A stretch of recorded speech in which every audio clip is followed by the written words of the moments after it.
This program is a collaboration of personal opinions and individual free thought.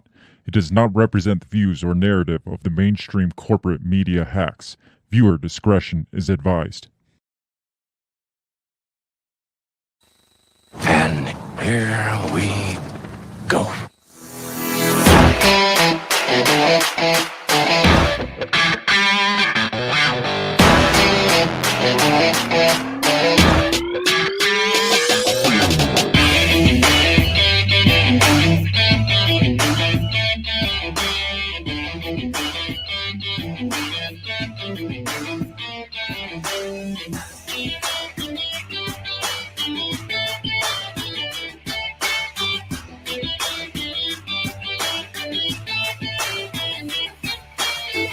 Live from the bell tower, taking a stand for your rights, your liberties, and all the bullshit in between.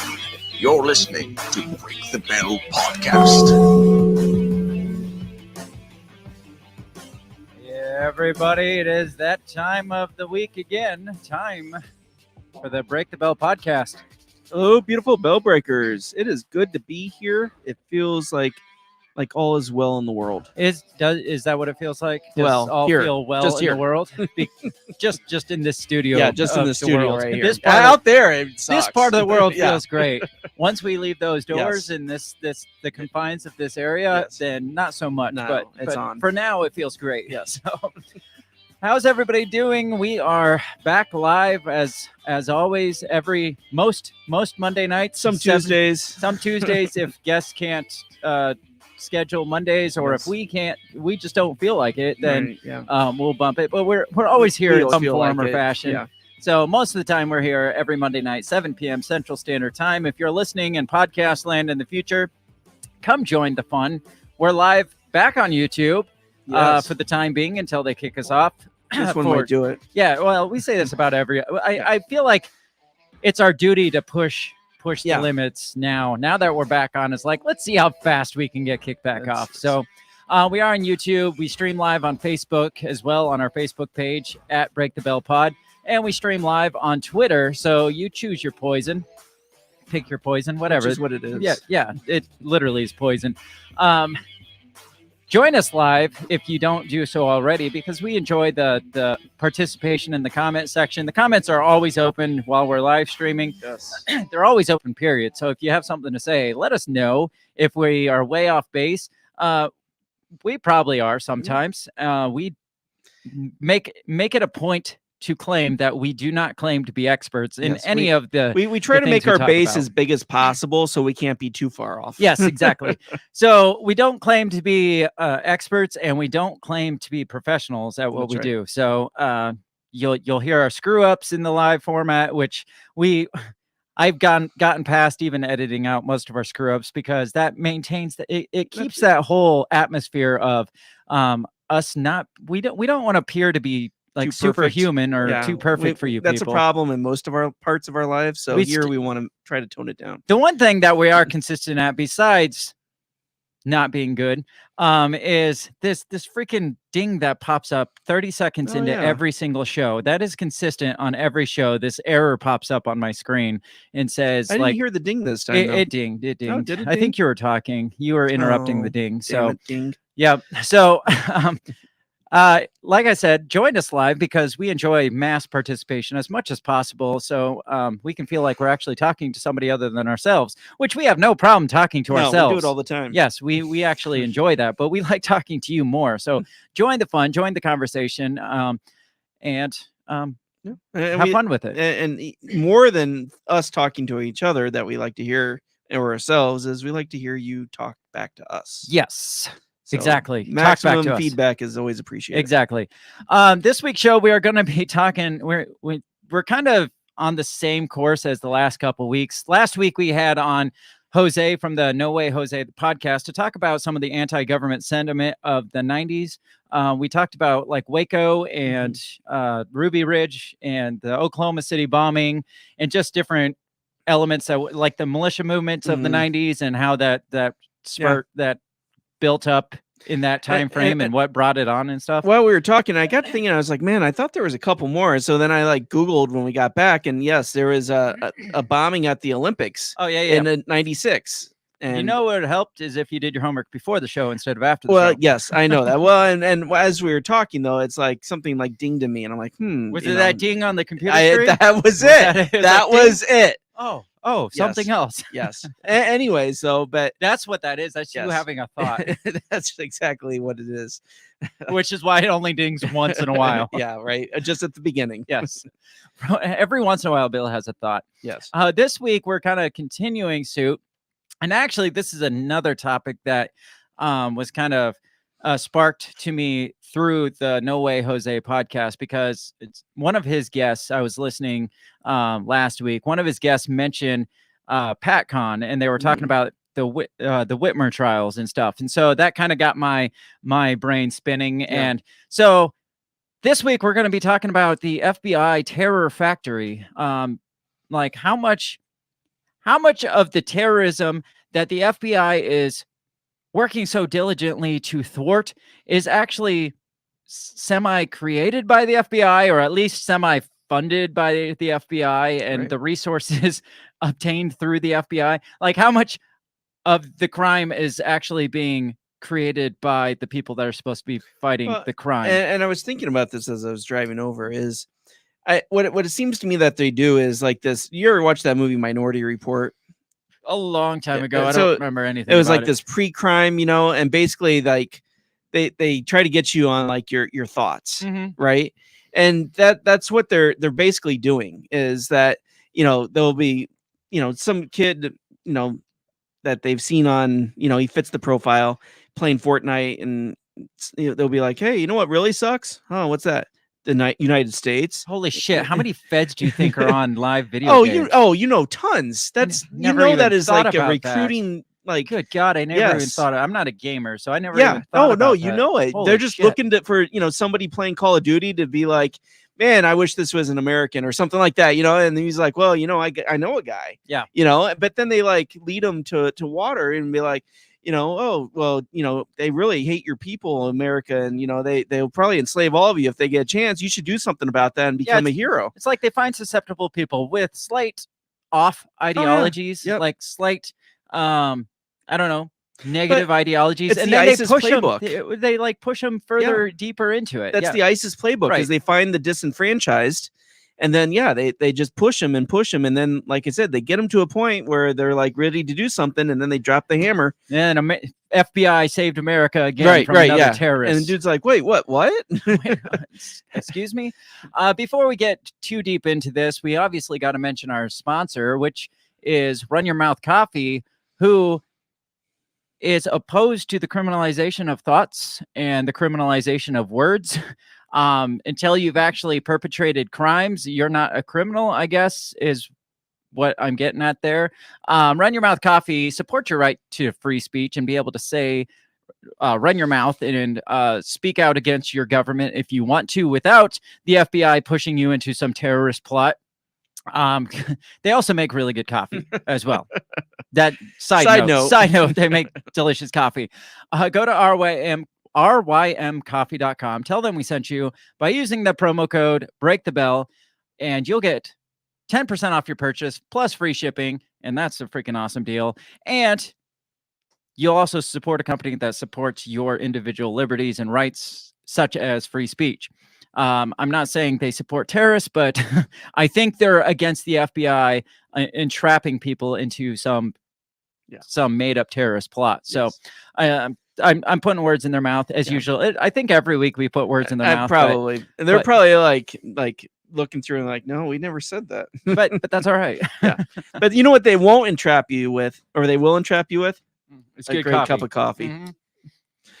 They will entrap the shit out of you with a delicious cup of coffee. That's rymcoffee.com. Go to it. Drink their coffee. I also got to mention, we do have a store. If you want to support us a little more than just listening, which is ideally what we really want you to do, is listen to our show. But if you really enjoy what we're doing, you want to take it a little step further and support us a little more, we do have a store at breakthebellpod.com or at breakthebell.bigcartel.com, and it's got these awesome designs. These are just a couple to name a few. We've got right here, I Will Not Eat Your Bugs t-shirt, which is kind of becoming a trend these days. Yeah, absolutely. When I came out with this shirt, I got called a freaking crazy person on Facebook. Somebody's like, Really? nobody's trying to make you eat bugs. Well, 6 months, fast forward 6 months, all these articles. I mean, they're talking about cockroach milk. Yes. Yeah. Yeah. I mean, I didn't even know cockroaches had nipples, but apparently they do. So, again, I'm going to reaffirm that I will not eat your bugs. And it also says join the anti-cricket brigade at the bottom. So get that shirt. Plus, there's this one here that says we are not your pawns. And that's my favorite design of all of them. And then there's also some mugs, some other t-shirt designs. That's breakthebellpod.com or breakthebell.bigcartel.com. You need one where like a cockroach has nipples and is shooting milk all over the place. It's going to happen now. You can milk anything that has nipples. It's gonna happen. That's going to be our addition to the anti-cricket brigade brand of t-shirts. So that's go to breakthebellpod.com if you want any of that merch. Support us. Wear awesome merch designs like that. Yes. Don't forget, tomorrow morning is the next installment of the Two Scoops show, which is the morning news show. That's a co-op between me and Dan Smots, my brother of the System is Down podcast, where we do like a 15-20 minute breakdown of the most bizarre thing that we decide to talk about in the mornings. That's every Tuesday and Thursday morning that we feel like doing it at 7 a.m. tentatively. I don't want to get your hopes up because last Thursday we didn't do it, but we kicked it off last Tuesday. So, but you gave like pre-warning, like yes, hey, Thursday morning's not happening. Yeah, so. we like to set the bar high right off the bat. So that's Two Scoops morning show. It's going to. I'm not sure which platform it's going to be streaming on. Hang on, maybe my brother responded. He said, "I don't care." I said, what channel are we streaming on tomorrow? He said, I don't care. So we'll just say it's on the System is Down podcast channel tomorrow. And then Thursday, we'll be back on our channel. So we're going to jump back and forth so we can pull you both directions. And so you can't just get too comfortable on one platform. You got to be on both of ours to hear all the news. So that's 7 a.m. tomorrow morning. We'll just go with the System is Down podcast channel. Check it out. You're not going to want to miss it, because especially if you don't like listening to these bullshit 2-hour shows that we do every week, you're like, man, this is way too freaking long. This is for you. This is like 15, 20, 30 minutes at most is all I will allow that early in the morning. And that's a stretch that early in the morning for me. Wake up. It's not the best part of waking up is Folgers anymore, because then I just want to go back to bed. The best part of waking up is 2 scoops in your face, I guess. So just check it out. It's awesome. It'll be a fun time. Otherwise, check us out all over social media. We are on Facebook, Twitter, Instagram, all at Break the Bell Pod. Like, share, subscribe, get the word out there. Spread the word far and wide all over faces. I don't know. Anything else before? Did I miss anything? No, just we appreciate any feedback you give us. Yes, all the time. Yeah, we appreciate you. We help us help you. Yes, exactly. We got to get into the show. So had a lot of pre-show stuff to cover there. So it's like the further we go, the more pre-show stuff there is. We're gonna have to have another show just for pre-show. Just for the pre-show, yes. So check out all those things that I said. We're going to get right into the show, and when we come back, we're going to talk about the FBI Terror Factory. Here we go. What did you say? You talking to me? What the heck are you talking about? What did you say? What did you say? What did you say? Are you talking to me? Are you talking to me? Are you talking to me? What are you talking about? What are you talking about? What did he say? What did you say? Are you talking to me? Well, maybe he was talking to me. What did you say? Talk to me. What in heaven's name are you talking about? Talk to me, baby. What did you just say? What did you say? You talking to me? Are you talking to me? Are you talking to me? What the hell are you talking about? Who you talking to? Good afternoon. Earlier today, Attorney General Dana Nessel was joined by officials from the Department of Justice and the FBI to announce state and federal charges against 13 members of 2 militia groups who were preparing to kidnap and possibly kill me. When I put my hand on the Bible and took the oath of office 22 months ago, I knew this job would be hard. But I'll be honest, I never could have imagined anything like this. I want to start by saying thank you to our law enforcement. Thank you to the fearless FBI agents. And thank you to the brave Michigan State Police troopers who participated in this operation, acting under the leadership of Colonel Joe Gasper.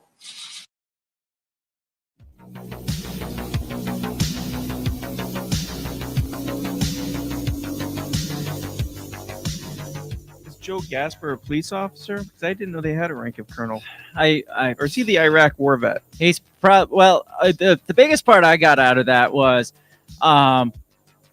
the participation of the FBI and the police force, and it's just like little are they alluding to here of how much exact participation we're talking about here. Right. Like, is that like a Freudian slip where she's like, and the participation, literally the participation of the FBI and all of this. No, I'm sure it's one of those wink, wink inside jokes, and then like the FBI guys are doing high fives in the back room. Yes. Yeah. Participation. You're damn right. What just happened? Like Sonic Scream. Good God, man. I won't do that again. Yeah, please don't. Holy shit. I think you blew my mic out. Oh, so let's go back. Let's kill the music. I want to listen to that first couple of lines that she said there real quick because, oh God, it's so freaking laughable. Just the thing she said. Today, Attorney General Dana Nessel was joined by officials from the Department of Justice and the FBI to announce state and federal charges against 13 members of 2 militia groups who were preparing to kidnap and possibly kill me. Kidnap and possibly kill me. I put my hand on the Bible and took the oath of office 22 months ago. Dan. I can't stop watching the sign language lady. First of all, she looks like a freaking alien. No shit. But look, I mean, does this look like the characteristics of a person that possibly would have been kidnapped and murdered? No, she's smirking while she's giving this statement. Oh, yeah, because she just got one over on him. Yeah, right. She's like smiling, like half smiling, and clearly reading this whole thing. There's no emotion. Yeah, you think she'd at least pull the AOC card and express her PTSD after the moment. From what I've heard about this lady, is she is cold as ice. Yeah, she was like the COVID tyrant governor. She was of so 2020. 5 babies died yesterday. And then we're having a Super Bowl party later. So come on over. Rebel with the Cause podcast is here. Hey, Rebel with the Cause. Someone put on their participants. Thank you for participants. I need some participants myself. We should come out with that merch. We should come out with a pair of pants called participants. So Governor Whitmer, this whole plot, this whole past week has been the trial of at least I think this is the retrial going on right now of a couple of the defendants. Yeah. Well, a couple of them got acquitted and then a couple of them got mistrials. Gotcha. Like the jury couldn't come to a conclusion. So they're going through this new trial now. So right now, at least last week, the government was wasting countless of our precious tax dollars on this trial of these quote unquote would-be kidnappers and murderers of Gretchen Whitmer. Yes. Was it the Watchmen Wolverines or the Wolverine Watchmen? Yeah, something like that out of Michigan. It's a cool name. It's kind of the cheesiest name in the history of names. But we'll go with it. And they're probably going with the whole what was it? Oh God, what was that 80s movie? Where the Russians attacked, where they're like Wolverines. I don't remember. Somebody who's watching knows. Where did my article go that I had for this? The goddamn FBI is closing my articles out. Anyway, Rebel with the Cause says, hey, Rebel with the Cause, let us get our shit together while you sit here and watch. Keep talking, Bill. Red Dawn was the movie. Yes, okay. the Russians and the Chinese and the Koreans all like invaded the United States, and so then they like had to. There's a small like high schoolers that hid out in the mountains and fought back. Yes, yep. Rebel with the Cause. He gets me. There you go. So I'm wondering if that's where that comes from. Let me try to find this article because this is Rebel with the Cause. Did you see the remake? That was really sad, actually. Why can't I find this damn article? Keep going. Sorry. Cubans with Russian help. That was it. Yeah, and they totally decimated the United States and took over. But that plucky group of high schoolers up, they fought back. So this is something I got to watch. In other words, yeah, the original one. Don't watch the new one. The original one. For some reason, they're on this whole like trek. They like to remake Patrick Swayze movies. Yeah. So Red Dawn, frickin' Point Break, which was a joke. Now they're talking about doing Roadhouse, which is just blasphemy. That's gonna be so stupid. Okay, I don't know where this article went. It was a terrible remake. Oh, you keep talking. You run the show, Bill. This is your show right now. While I try to find this first article because this is the one that digs into what's going on with the Whitmer trial right now. So gotcha. I have to pull this one up. So you need to keep talking. Well, Steel Dawn remake. I forgot about Steel Dawn. I haven't seen any of these things. Patrick Swayze, he was on an 80s action flick like Terror for a while, and Steel Dawn. I remember the lady had nasty blonde hair, but so yes, remaking Patrick Swayze. How often do you think Red Dawn is like a militia recruiting film? You know that is. Well, that's like what were they saying about Top Gun? The new Top Gun was a military recruiting. And it makes you wonder how many of these Hollywood movies are just recruiting tools. I can't see Hollywood being like, you can't see that. No, as military, they're anti-military. I guess they are. But what was it? So the maker of Top Gun, because Top Gun beat the Avengers. Top Gun is now the #1 grossing movie of all time. And so the guy who made it came out and was like, well, that's because people want to see real things in movies. They don't want to see comic book stuff. They don't want to see fake things. They want to see, and I disagree. I think people are tired of the woke bullshit that's forced on them. Rebel with the Cause says the first Top Gun was a Navy commercial. There you go. True. See? It was. See, I'm right. You're wrong. Well, I'm sure that's why the Navy allows them to use their jets and all that footage is because it looks good for them. Yeah. In order to use their equipment and their stuff, you got to put in a good word for us. Absolutely. It's kind of like the FBI. Like what, at least 20 to 50 years ago, what FBI movie did not portray the FBI as these like superheroes in the most positive light? Do you know any of them that's just like the FBI are the bad guys? Yeah, the FBI has always been dicks. But 20 to 50 years ago, recently, it started to come out. But before that, it was like, oh, the FBI, they're going to take on the mafia, and no, I don't know. I have to go back because they did the Untouchables. It was the Treasury Department with Kevin Costner. Yes, the Armed Treasury Department that took down. Yes, the IRS, basically. Yeah. So we got, waiting for the new IRS movie to come out. Yes, Kevin Costner's back. Yes. So this from BuzzFeed. I found the article I was looking for. This from BuzzFeed. I'm going to start in the middle to get the story of the Gretchen Whitmer plot. Just to refresh your memories, because this was pre-January 6th. This was right before January 6th. It was 2020 still, because it was theorized that it was because of all the strict COVID lockdowns. Right. So this is an old article, but this is what is going on right now. The reason why we're talking about it now is because the trial is happening as we speak. So it is still relevant, and we want to talk about it. So this says the alleged plot to kidnap Governor Gretchen Whitmer made international headlines last October, so October 2020, when the Department of Justice announced it had charged 6 men in a kidnapping conspiracy. 5 of the defendants, Barry Croft, Adam Fox, Daniel Harris, Caleb Franks, and Brandon Caserta, have all pled not guilty and have been held without bail since their arrests. Is this the article that has the pictures of them? Because like there were 6 pictures in one of the articles you sent. They all looked like pretty good, like clean American kids, and then there's this one guy in the middle that looks like Uncle Fester. That's probably the Fed in the group. It probably is. Like, hey man, want to take down a government? Yeah. So it says, according to the Justice Department, the men met and trained over a 6-month period in 2020, during which time they developed a plan to kidnap Whitmer from her second home and possibly take her out of state where she could be put on trial for being a quote unquote tyrant. I don't think you need to put that in quotes because she is a fucking tyrant. She is. You don't need to put that in. No plan was ever executed before authorities made arrests. So it said 6 men, right? 6 men were where to say this? The alleged plot to kidnap.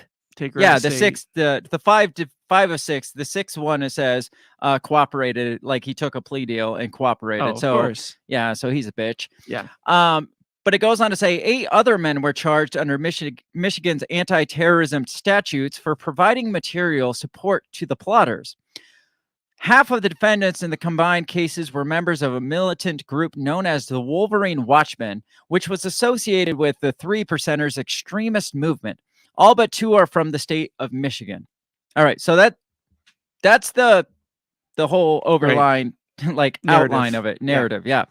So these guys in this supposed militant group, which we remember we showed all the symbols of how to recognize a militant, an MVE. Yeah, a militant violent extremist group. And we're talking like Betsy Ross flags, talking about like Second Amendment stuff. We're talking about Punisher skulls, the Don't Tread on Me flag. So all these things, if you see these things, make sure you report it to your local FBI agent. Say something. So your local FBI agent can turn them into an informant and entrap them into some sort of terrorist plot.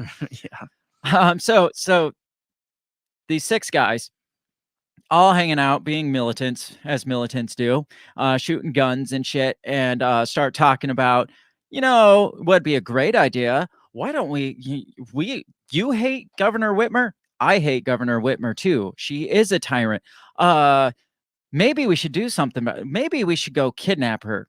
Maybe we should take her and try her out of state for like a civilian trial, like civilian court proceeding. And then at some point it got to the point of, oh, maybe we should fucking kill her. Maybe we should hang her. Did they really get to that point where they're like, we need to just kill her? That's the narrative. You heard Whitmer. She's like, and potentially kill me. I can see her just saying that just for drama's sake. All right. So speaking of just saying this for drama's sake, is it a crime? Is it a crime for a group of guys to be sitting around drinking beers, possibly shooting guns at metal targets and stuff, and be like, I fucking hate the government. I think somebody should hang her. Is that a crime? No. We do it all the time. No, we don't. Is that considered plotting to murder or plotting? No. I mean, from what the defendants say, that's basically what this kind of was. Like a bunch of hotheads running their mouths and maybe clearly an FBI agent kind of come in and like stir shit up more than it was. Yeah. Because the FBI informants were like fronting, we've talked about this in the past. We're fronting the travel pay to get to the locations. I think even because they talk about a couple of these guys like scouting out her house and stuff. And I think there was an informant that took them to her house to scout the place out. Like they're paying for food. They're sitting around, they're like shooting, drinking some beers, and someone's like, she needs to be held accountable. We need to take her to the next state over where they can like persecute her. And some guy's like, I could help you with that. I know where she lives. I got a hotel. You guys come stay in this hotel with me. You got here, have some ammo, have some. Well, and he was probably even like, she probably, no one's going to prosecute her. I mean, you're probably better off just killing her, right? Yeah, and they're like, well, that seems extreme, but okay. So scrolling to the top of this article gets to my main point of the show. The headline of this article, which came out last year, which says the FBI allegedly used at least 12 informants in the Michigan kidnapping case. Now, when you go back to the people that were charged that clearly aren't informants, because informants, 5 of the 6. Well, yeah, informants don't get charged. There's 6 people that were arrested, and then 8 more people. You're talking 14 people total that weren't informants, and you have 12 people that are informants. So almost half of the people involved in this plot were part of the fucking FBI. Yeah. And that makes me, I'm going to pose this question now before, and then I'll probably ask it on, because there's so many cases of this that we're going to discuss. Couldn't they have stopped this from moving forward? Of course they could. I mean, there's 12 of them there. Wouldn't it do more for them to talk them off the ledge if they were already in that mindset? Because you talked about, what were you talking about? Like the kids on video games where they have this ideology and you push them to the next level. Instead of pushing them to the next level, why don't you bring them down to reality? One of the articles you'd sent me, and I don't know if we're going to talk about it, but it was the Harold Plaza bombing kid. Yeah. Who FBI agent basically hooked him up with someone to get him explosives and stuff, and then he even was like, no, I can't do this, and then the guy basically threatened him. Well, yeah, he's like, you better fucking do it now. No, you will do this. Yeah, you will do it. And he's like, okay, and then he pushes the button, nothing happens, and then they arrest him. Yeah, I mean, it's like, yeah, they set the whole fucking thing up. Yeah, and again, even if they didn't, but they're aware, even if they're just bystanders that are just keeping an eye on it, it's like, instead of, hey, let's see how far this goes, because there's how many cases do you think are possibly out there we don't know of where they're like, let's see how far this goes and we'll stop them at the last. We'll catch them red-handed. And the FBI being as efficient as they are, oops, we missed, and the bomb goes off. Well, okay.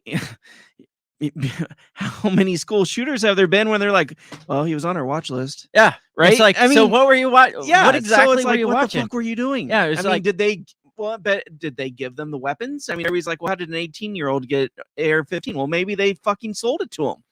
Right. I mean, it's just exactly. How far are they getting into this stuff? We're going to get into how much the government or the FBI provides. And if the FBI was never there to begin with, would it have ever turned into anything more than nothing? Fucking Indiana Jones and Raiders of the Lost Ark. Yeah. The Nazis never would have found the Ark if it wasn't for him. Yeah. So this says the government employed at least a dozen confidential informants to infiltrate groups of armed extremists who allegedly plotted to kidnap the governor of Michigan, according to a new filing in federal court on Monday. The filing made by one of the 5 defendants in the federal case asked the prosecutors to be ordered to share more information about those informants, their relationship with the FBI, and specific roles they played in building the case. It came among a blizzard of 15 new defense motions in the high-profile case, including requests to move it to a different district, to suppress evidence from a search warrant, and to try at least one defendant separately from the other. So it sounds like a major shit show going on right now. Yeah. Or throughout this whole thing for the last year, basically, it's been a shit show. And I mean, these people's lives are destroyed.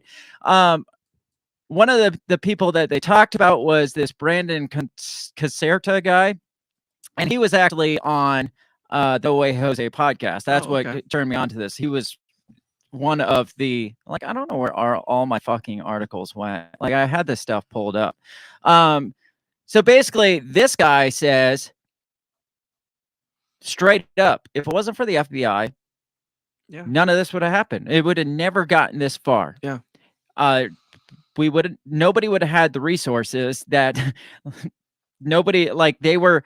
So listening to this guy's interview, go to the No Way Jose podcast and listen to the interview with Brandon Caserta, because I mean, you'll get way more information than I have time to talk about right now. But basically what he is saying is, he was already kind of getting this anti-government kind of mindset we have, this paranoia towards the government, and with all this stuff that's going on right now, especially with the COVID lockdowns and everything going on, that he just reached out and wanted to join groups and stuff. Right. Like-minded groups. And he got involved in this group that was basically, and from what I gather, this guy was probably one of the FBI informants. It's this guy had a plot of land. It's like, hey, you want to come out and shoot guns? We'll talk things over. And it was basically kind of like a gun club where they just kind of bitched about the government. Right. And from what he talks, that's about the extent of it until all of a sudden there was all this like talk coming up.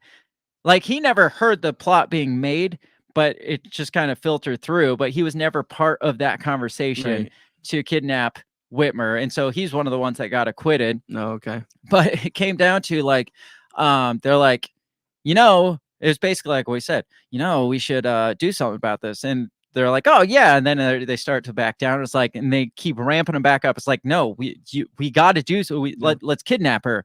And they're like, we're not going to do that. Then it somehow turned into let's kill her. And it's just like, and they end up bringing in a female informant to give them drugs and have sex with them and try to convince them to carry this thing out. Yeah, this is according to the Brandon Concerta guy. So like I said, go back and listen to that, because I mean, it just reeks of entrapment in my opinion. Yeah, no, I agree. And it comes back to like what I was saying. It's like, if you suspect these guys are like up to something, the moral duty would be to talk them out of it primarily, not talk them into it and catch them in the act. Right. Yeah. It goes back to what we were talking about Waco last week, where it's like, well, we know this guy's a bad guy, so we got to go and get him, and we got to make a big deal of it.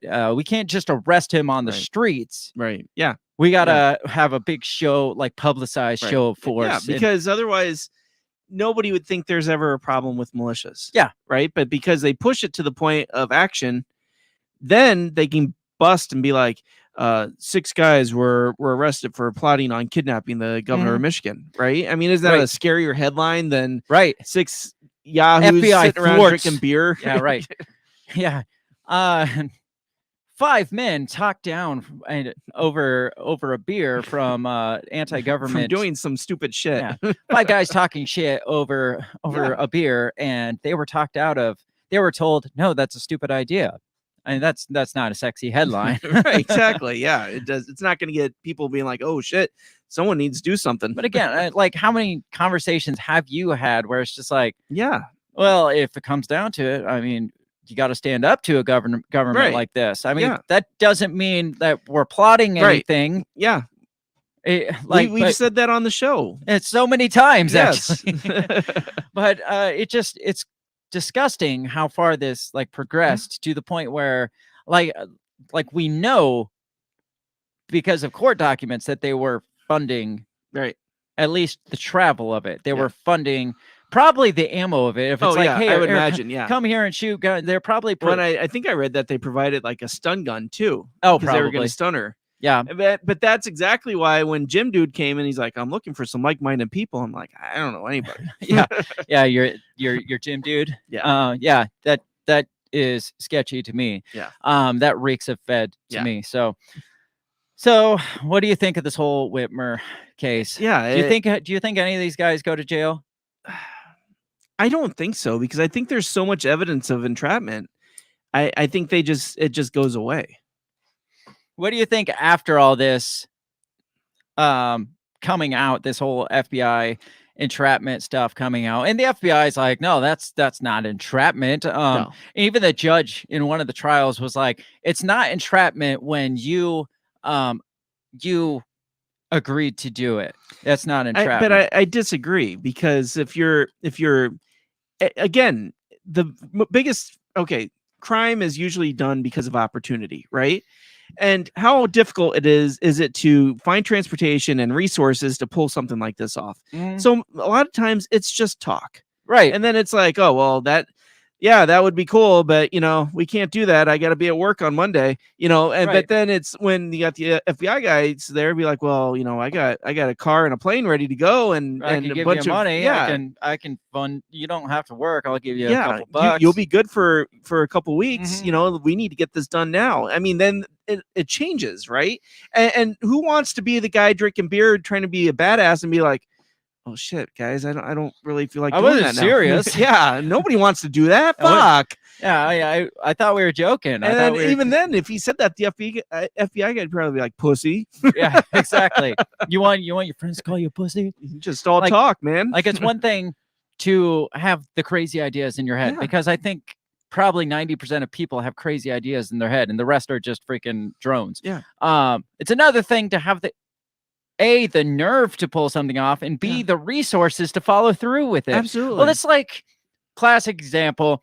You remember the kid that was like suicidal, and his girlfriend kept texting him and texting him to stop being a pussy, stop being a pussy and do it. And then he did it. Well, she was held responsible for that because she pushed him over the edge. That's the exact same thing. How How are these people not held responsible for pushing them over the edge? They have this idea in their head. Instead of talking them off the ledge, saying, take your finger off the trigger. It's like, no, fucking do it, man. Yeah. No, and absolutely. They wait till that. I guess the difference is they would wait till he's like literally got the gun to his head, the chick, and he's like the trigger is halfway pulled, and she's like, whoa, I'm just kidding. I mean, maybe because again, how many mass shootings have there been where it goes too far, and then they're like, oh, we were watching the guy. That's what I was gonna say. It's like, what are the chances that, oops, my finger accidentally slipped after you said, well, you startled me and my finger slipped and I blew my brains out. And it's like, well, I wasn't responsible because I told him not to do it at the last second. So that's not on me. Now, the difference would be if they were just one of the guys there, right, sitting, watching things happen, just and monitoring. Just monitoring, not offering any solutions or at least being like, do we really want to do this? Yeah, maybe be like, right. Do you think this is a good idea, guys? And they're like, oh no, we're doing it. We already got it set up, and then make your move and then get it right. I mean, that would be a totally different situation because then you're not funding and setting things up. You're not facilitating the thing like this seems to be the case. Yes, absolutely. This seems like to be a total FBI op. Yes. Well, it's like what we talked last week about Randy Weaver. We talked quite a bit about Ruby Ridge, but the FBI likes to prey on like the more susceptible individuals. And they thought Randy Weaver was one of these guys where, hey, if we get him in something, then we can prey on him and we can, like they have these like kind of dumb participants that they find themselves in a shitty situation. It's like, well, we got you now. Right. Well, Randy Weaver's like, fuck that. You don't got you don't got shit. Well, but it sounds to me with Weaver is that they maybe were targeting him, trying to make him an informant. Well, yeah, that's exactly what they were doing. Deep within a community that they wanted to get into. That's what they were doing. Yeah. It's like you find the, like I said, susceptible individual to like maybe entrap them in something small, so then you can take down the big target. Right. And that's kind of what's going on here. They get these, I don't think these informants were actually agents. They were probably dumbasses that got arrested for drug charges or something petty. Stupid, and they're like, hey, now you're going to play this militant role and you're going to go in and do this, so we can take down the big fish, the big white supremacist or militia anti-government militia movements, and we can have a big one. Instead of having this little petty drug deal arrest, we can have this big fish, and then we get the big headlines. I mean, that's their MO. Oh, it has been for a long time, and it takes me to the article I sent you. If that one shows up, why did half of my articles disappear? That's here it is. Going back to the 1990s, which we talked a lot about. So we're not going to spend a ton of time in the 90s, but this is their MO. This is from the Epoch Times. It talks about they actually had an like an FBI operation called PATCON, which is when they infiltrated these militia groups. And they were saying they were just there to like monitor the situation and take them down from the inside or whatever. But the grand scheme of it, it was something, it usually turned into something bigger to where they were funding, they were providing resources that would not have been gained by those groups had it not been for the FBI. So this is from Epoch Times. It's titled PATCON Explored. Records provide a glimpse of FBI right-wing infiltration ops. So this one's really interesting to me. And again, this was brought to my attention by the No Way Jose podcast. Of course, it's not going to let me freaking read it because I got to subscribe or some stupid shit. Hang on, let me try. Let me read it all afternoon. And I know once we got to this, maybe we'll see how far we can get. It named it, go the fuck away. Named it Patriot Conspiracy or PATCON, a 1990 era right-wing infiltration operation so secret its details still remain largely unknown. So it was really only came out into the public in 2007 through, I think, a FOIA request or something. So you're talking early 90s. This Okay. went on, and then finally in Is 2007. Bush Senior? Yeah. It says PATCON says first revealed heavily redacted records in 2007. PATCON entailed 3 undercover FBI agents, which is probably way more than that. There's 3 that they're telling us about. Operating a front group called the Veterans Aryan Movement, posing as a racist militiamen who robbed banks to fund domestic terrorism. That sounds like Justified. Yeah, right. Says the undercover agents spied on various right-wing organizations throughout the early 90s, but never contributed to any major convictions. So they did all the shit to like get this big win. Right. They potentially funded because they're not just saying that they're robbing banks to fund domestic terrorism. The FBI has some kind of payroll system where they're funding the domestic terrorism so they can get in, because they're not going to just show up and be like, hey guys, we rob banks and we can get money. You want to let us in? It'd be like, where's the money, dude? Right. Yeah. I'm gonna get it. Yeah. I'm gonna get it. Yeah. You just you let us in first. You let us know what the plan is, and that way we know how many banks to rob. Yeah. If you let us know exactly what you're gonna do and when you're gonna do it, that'll give Time us and place, an idea of how much money. No, they probably showed up. It's like, I got the cash. Right. You want to work with us? It says the existing public records on PATCON are relatively sparse. They include a few sworn declarations and a long-running FOIA lawsuit, as well as an initial set of redacted documents obtained by extremism researcher J.M. Berger. We need to get J.M. Berger on. Yeah, we do. Goes on to say, together, the documents portray an FBI program that prioritized intelligence gathering on U.S. citizens over enforcing the laws. So it wasn't so much, hey, we got to arrest these people. It's, hey, we want to gather a bunch of intel on people. Yeah. It's a spying op. We're spying on our own people. Whereas typically the FBI would deal with bank robberies. They just let these go. They let the shit go and see how far it goes, and then they gather intel, and then maybe that leads them again to a bigger fish, and then they infiltrate that group, and then maybe that leads to a bigger fish, and in the end it led to like little to no arrests. It says possibly worse, they reveal connections between PATCON and the Oklahoma City bomber Timothy McVeigh, raising troubling questions about how a massive FBI right-wing counterterrorism initiative failed to prevent the deadliest domestic attack in U.S. history. That's a valid question. That's how efficient they are. Yeah, I mean, they spend how many billions of dollars on this, and they're tracking these people and infiltrating these groups, and this guy is on their radar and but that's pulls it off. One of those cases like you're talking about where, oops, pulled the trigger. Right? I mean, exactly. They're like, oh shit, I thought they said this was happening on Tuesday. So, Jose, I keep going back to him because he's the one that did the stuff on the OKC bombing. So again, go back and check out the No Way Jose podcast. He's not paying me to say this stuff either. He was on our show last week if you want to hear more from him. But his guest, I think it was Richard Booth was his name. He's got a lot of information on this stuff. And so, I mean, this shit will blow your mind, a bigger hole in your brain than the Oklahoma City bombing. It goes on to say the FBI launched PATCON in 91 to investigate a right-wing extremist movement that had been bubbling under the surface of U.S. society throughout the 80s. Members included disaffected military veterans. Remember you brought up Vietnam. Yeah, you're like, I wonder if these Vietnam vets that were kind of being ignored for the last 10 years, if they were pushed into this kind of movement. Well, this says it right there. Displaced farmers, as well as a fringe group of racist extremists. While hundreds of militias and armed conservative organizations operated peacefully during this time, one particular group, Committee of the States, dominated the spotlight with its violent actions and anti-Semitic screed. So this group is what got them thinking, hey, we got to go do something about this.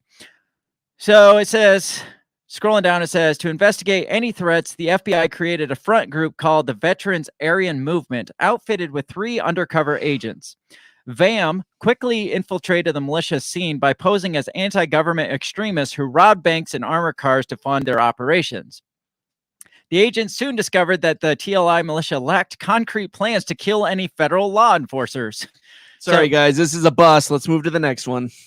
That or, hey, they don't have plans. We could give them plans. They don't have resources. Right? We could give them resources. We can get this TLI up there. Says instead of closing their investigation, the FBI kept its VAM front group operating as a vehicle to collect evidence of the criminal activity of suspected domestic terrorism organizations. So thought crimes. Now they're not doing anything wrong, but potentially they could be doing something. It says one of PATCON's main target was Tom Posey, a Vietnam veteran who helped. This is interesting. I want to look more into this guy. Tom Posey was a Vietnam vet who helped train anti-communist fighters in Nicaragua during the Reagan administration. He became radicalized after he felt that Reagan's administration threw him under the bus amid the Iran-Contra scandal. So probably these guys participating in these events, these anti-communist things that we're not supposed to be participating in, it comes to light, and Reagan's just like, oh, those fucking violent extremists. I don't know anything about these guys. I don't know those guys. What are you talking about? And so he's like, well, you're going to call me this. I'm going to be this thing. Well, yeah. But I mean, when you're serving your country, right? And you feel like you're doing your duty, and then they throw you under the bus and be like, no, these guys have nothing to do with us. I mean, what? Then you're like, okay, well, that government doesn't serve my needs. Yeah. I need to branch out. Right. Says by February 92, Posey was purportedly trying to sell Stinger anti-aircraft missiles on the black market. Ambitious. Matthews, also a Vietnam vet who worked with Posey and CMA in Nicaragua before becoming an informant, tried to help broker a deal as part of an attempted FBI sting operation. Says the FBI's documents and several interviews with people with direct knowledge of events paint a murky picture, but offer no clear evidence the stingers had even been real. Says while the FBI Stinger sting never bore fruit, the FBI had connected Posey to 61 pairs of night vision goggles that had been stolen from Fort Hood. Really? However, the U.S. Army was running its own investigation in the matter and arrested the thief in January. Ironically, after receiving a tip from Posey. So Posey buys all these NVGs from this thief from Fort Hood. And then he's like, these might be stolen. I better let the Army know. But the FBI arrests him later for buying stolen NVGs. And that's the only case during all of this operation of any. That's the most major arrest they got out of all of this. Wow. So talk about good use of government resources. Says historian Wendy Painting, who covered PATCON in her 2016 doctoral thesis, Aberration in the Heartland of the Real, takes a more dismal view of the program. So they're saying they were just sitting here monitoring the situation and trying to take down. And she claims that this is a lot worse than what they're making it out to be. I believe her already. Because I remember I said, if you're going in there saying that you're bank robbers that are funding these events, you got to show up with some collateral here to prove yourself. Because she says, in attempts to prove they were not feds, PATCON agents and informants set about successfully arranging the theft, often from military bases, sale and purchase of related contraband, mostly weapons, but sometimes explosives. So we got the FBI attempting to infiltrate these groups and thwart these plans. But in the meantime, they're providing them with all the ammunition and explosives to pull it off. And robbery from military bases, is it possible that they stole 60 NVGs? Right. Or where the fuck are you getting Stinger missiles from? Right, yeah. Maybe the FBI to sell back to the FBI and get arrested. It's just like, it's the whole case in point. He never would have had Stinger missiles or NVGs or whatever to sell the FBI informant if it wasn't for the FBI informant on this side selling it through him. Yeah, right. It reminds me of, did you ever watch that MASH episode with Colonel Flagg? And then he's like CIA and the other guy's like FBI, and they're like out to try to take each other down. It's like he thinks that I'm CID and I'm really CIA, and his people and my people and your people. And they're like, can't you just let my people go? Yeah. That's what it is. Well, and during this time, we know that there was no communication, right? Between different I mean, the communication between government organizations like 80s and 90s was shit. Right. So I that's mean, the whole joke on MASH. Yeah. And they were like competing for government funding and competing. It was like the other organization was the bad guy because they were. Whoa. What happened? I bumped a button. Oh, okay. It's time to go, apparently. Yeah, they're battling it out for government funding. And so that wouldn't surprise me if that's what that was. Right. So a little bit more about McVeigh. It says fueling the debate is the fact that PATCON had brushes with the Oklahoma City bomber McVeigh, including when McVeigh attended the same Soldier of Fortune convention as Posey, the guy that became that they were tracking this whole time. And I think he turned informant at some point. It says Berger, who discovered PATCON in 2007 through the FOIA request, takes the view that the conspiracies surrounding PATCON are overblown, despite acknowledging research that McVeigh literally drove through the middle of a PATCON investigation landscape. Wow. So basically, it says right here, Mr. Matthews told me that based upon his experience, he believed the FBI's real objective was to infiltrate and to incite fringe groups to violence. Okay, so the part that's in there about McVeigh, it says basically after the fact or just prior to the fact, I can't remember what, some informant in the group was like, this guy McVeigh was seen with this guy here in this group here. And the FBI at the time was like, yeah, we know. We've been following him. We've been tracking him. And then all of a sudden this fucking building blows up and it's like, what happened to your tracking? Right. And like, it makes you wonder, looking at like the Whitmer case and like the provisions of explosive in these other cases and stuff. It's like, how much do they have a role in this? No, that's a good question. Because what that Richard Booth was talking about is they think potentially that was a sting operation gone bad because, the ATF is located in that building, right?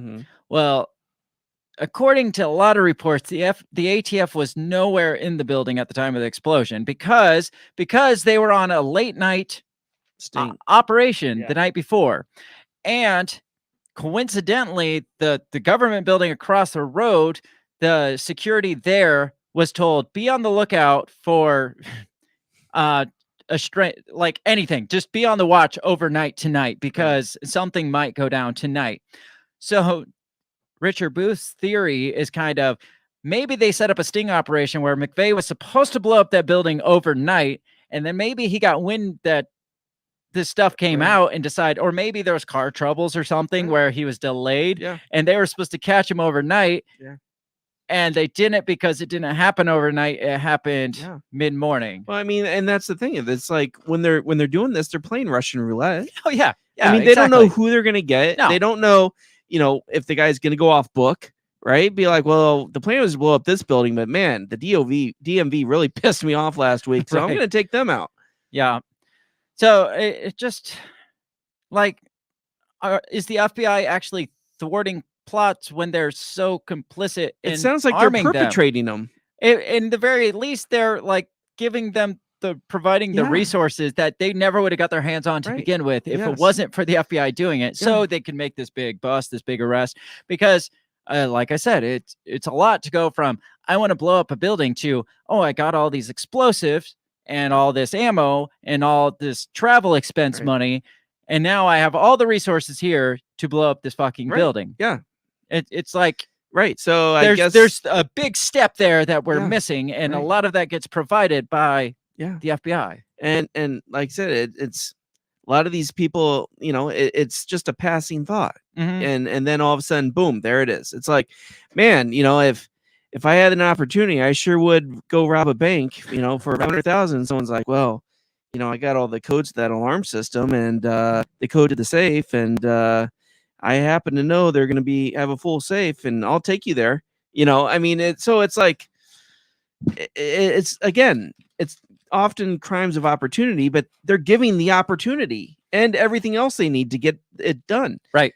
So here's another example. This might not have been incited, but this was definitely another example of FBI playing Russian roulette. Instead of just fucking arresting the guy to begin with, trying to expose this plot before it happens.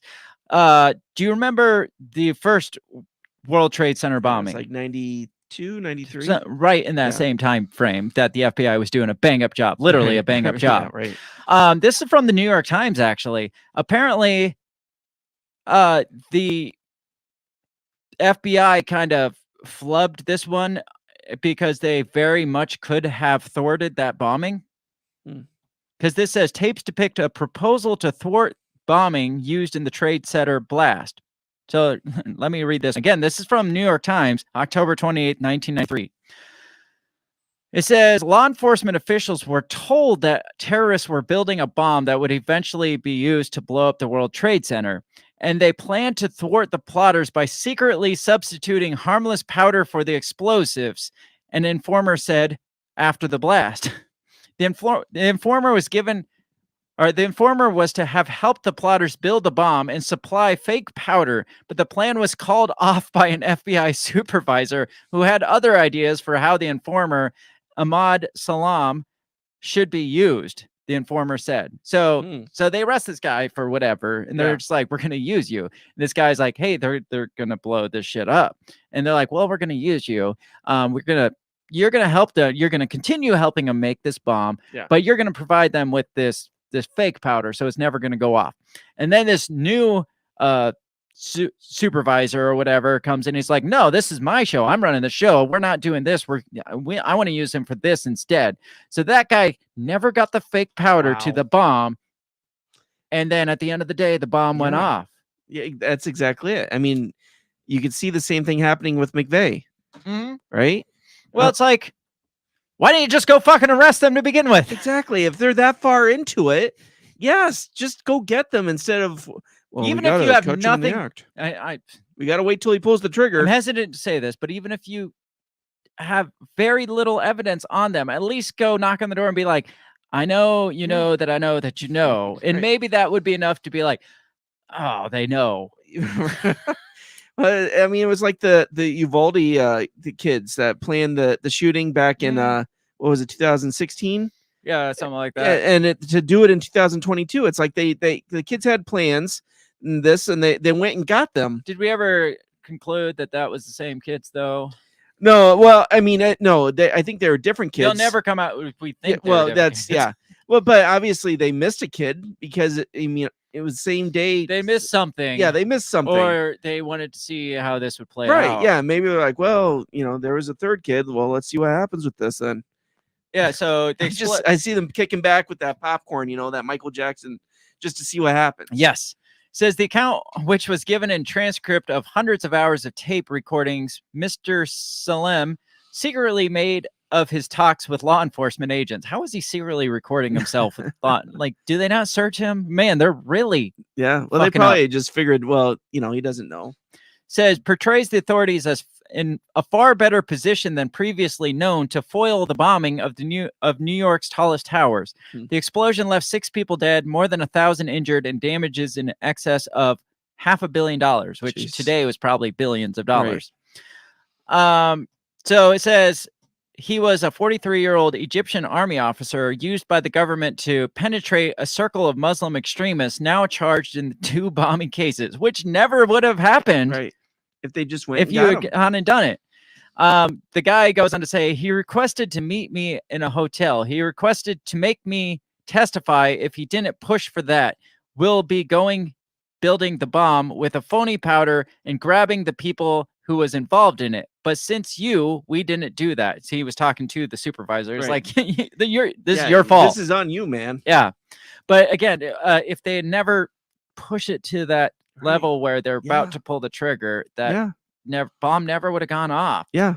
And that's just what they're telling us. Right. How much of it was actually like instigated or like pushed? Like, you guys know you want to blow the shit up, right? Yeah. Shit, the World Trade Centers. I mean, that's symbolic. A big target right there. That's so much symbolism there. It's just like they're seemingly making terrorists worse in the very least, if not creating terrorists on their own. So before we get it's about time for break, but before we do, I guess I have the question. Why are they this way? On one hand, it's either A, they're really fucking bad at the job, which is probably the case, or B, it's for job security, a better way to like secure funding. It's like, well, we're this anti-terrorist agency and we can't find terrorism. So if we create our own push people to terrorism, then we can take out the bad guys and still retain our funding of this organization and convince people that we are a legitimate organization. They're making the world safe for democracy, right? I mean, it's like, we got these right-wing groups, but they're not real dangerous, but they could be. So if we instigate something where we catch them in the act, then they're already off the board and we don't have to worry about them. Right. But how many more are you making? Yes, exactly. Or like how many, not only the people that you're directly influencing, well, look at like Waco incident. Like how many militants rose up like that's bullshit, and you just made a bunch of more enemies. Yeah, like that little flyer we talked about yesterday that MVEs may reference Ruby Ridge and Waco. That's a pretty big recruiting tool for MVEs. Yes. Yeah. It's like this one guy you entrapped into becoming supposedly trying to make your informant through these same kinds of tactics. That was blatant PATCON operative there, whether or not it was under the umbrella of PATCON, that was blatantly what they were doing. It was a PATCON type movement or operation there. Yeah. So by doing that, you made him into a martyr, first of all. Right. It's because, I mean, that was nationally publicized. You made yourself look like dumbasses. And you pissed off all these other militants that already say the government's coming to take us. The government's coming to take us out. You just proved that. And you just probably tenfold increased the people that had those kinds of sentiment. Absolutely. And so whether directly or indirectly, you're making more terrorists by your actions. Yeah. It's about time for a break. What do you think so far? Yeah, that's batshit crazy, man. This is the government we live with. This is what our taxpayers fund. But again, when you look at any government program, do they do anything right? No. So the fact that they're like the on hand A, they're just bad at their job. Yeah, they're really fucking bad at their job. Yeah, absolutely. But they think they're so good, and then they letting people play with bombs and trying to get them to the point where they can catch them in the act. And inadvertently, they're gonna fuck up. They're gonna go to the wrong site, or they're selling the real shit instead of the fake shit, or some new boss comes in and is like, no, we're gonna use him, and then they forget to do the fake handoff, and it's like, and then bombs really blow up. I mean, it's the fucking government at its best. Yes, right there. On the other hand, I don't put like reading all the stuff. I don't put it past them to just be like, well, what's a bomb going off here and there to make us look like? Well, and that's what I wonder about. Look like we need to be here. Yeah, that's what I wonder about some of these mass shootings. It's like, we were watching him, and it's like, okay, well, you didn't do shit about it. Yeah, look, the Parkland shooter was a class example. If you type in like FBI instigates blah blah blah, like terror or something, one of the top ones that pops up is the Parkland shooter, is the Florida shooter, because he was like hard on the radar. Like there were people that were like, this guy is planning something. It's not like, no, this guy's a little weird. You should keep an eye. It's like, this guy is planning something. He's saying, and they're just like,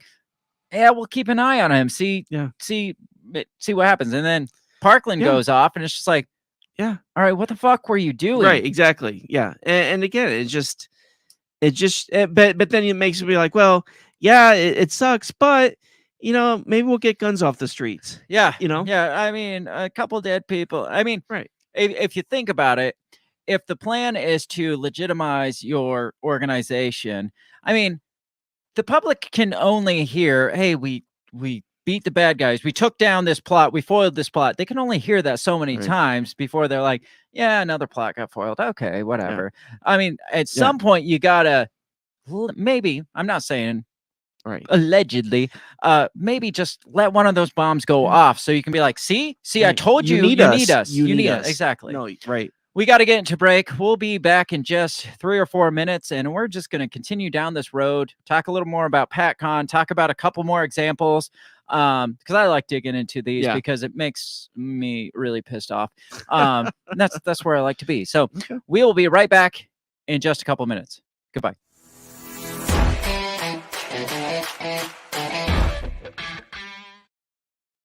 Have you ever thought that maybe voting, maybe all this politics constantly surrounding you is not the way to achieve freedom in your life?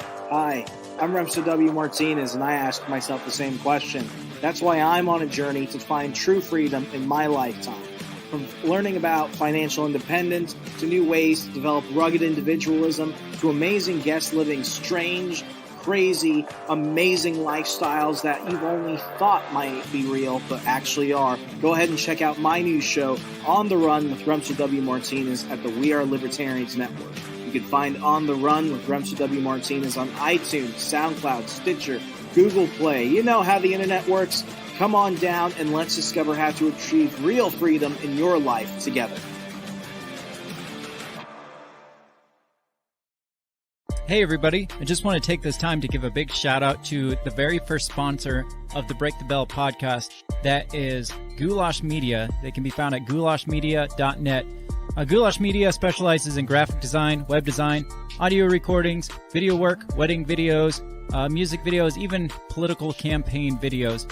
Goulash Media caters to the little guy with the big vision. You can check them out at goulashmedia.net. That's GOULASH media.net.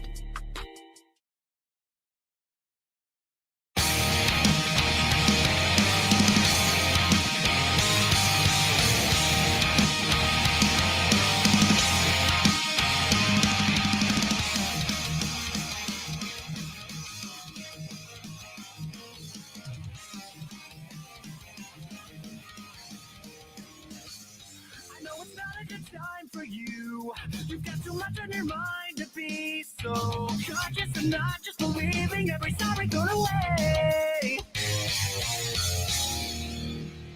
And it's about time we address the situation and begin to get back to you. We hold a candle like vigil for your self-respect. Reputation is destroyed by what you can expect to be. The faceless in between. To face the truth of the matter, it's still so much better to leave the light and drag it to your grave. Because you see what to make of this, how you can turn your own tables and work this, and take advantage of your failure like you planned to anyway. And it's about time we address the situation and begin to get back to you. We hold a candle like vigil for your self-respect. Reputation destroyed by what you can expect to be. The faceless in between.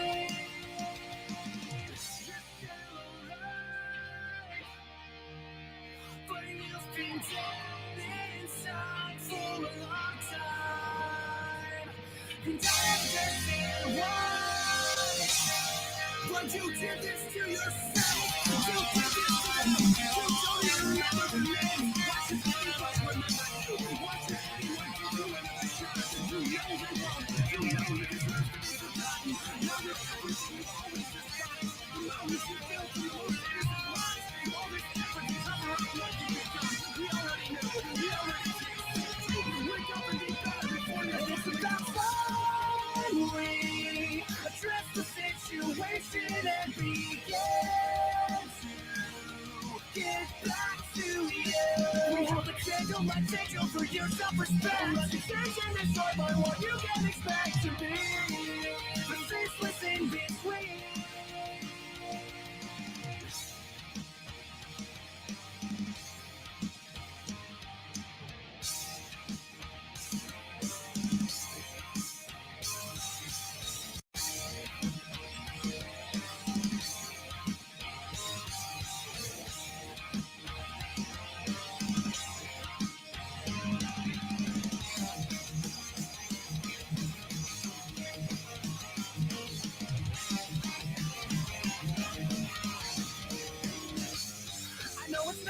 Time for you.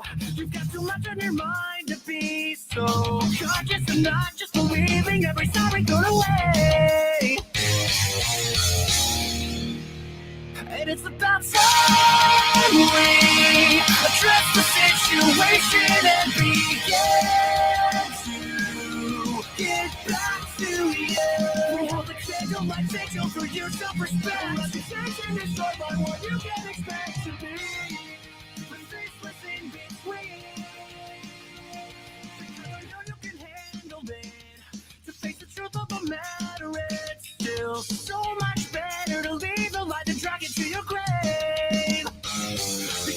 what to make of this. How you can turn your own tables and work this. And take advantage of your failure like you plan to anyway.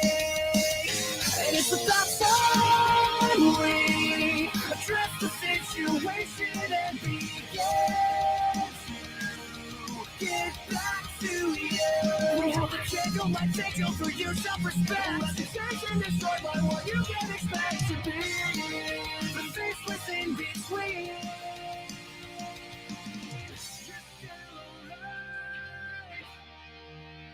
But you've been dead inside for a long time. And I understand why. But you did this to yourself.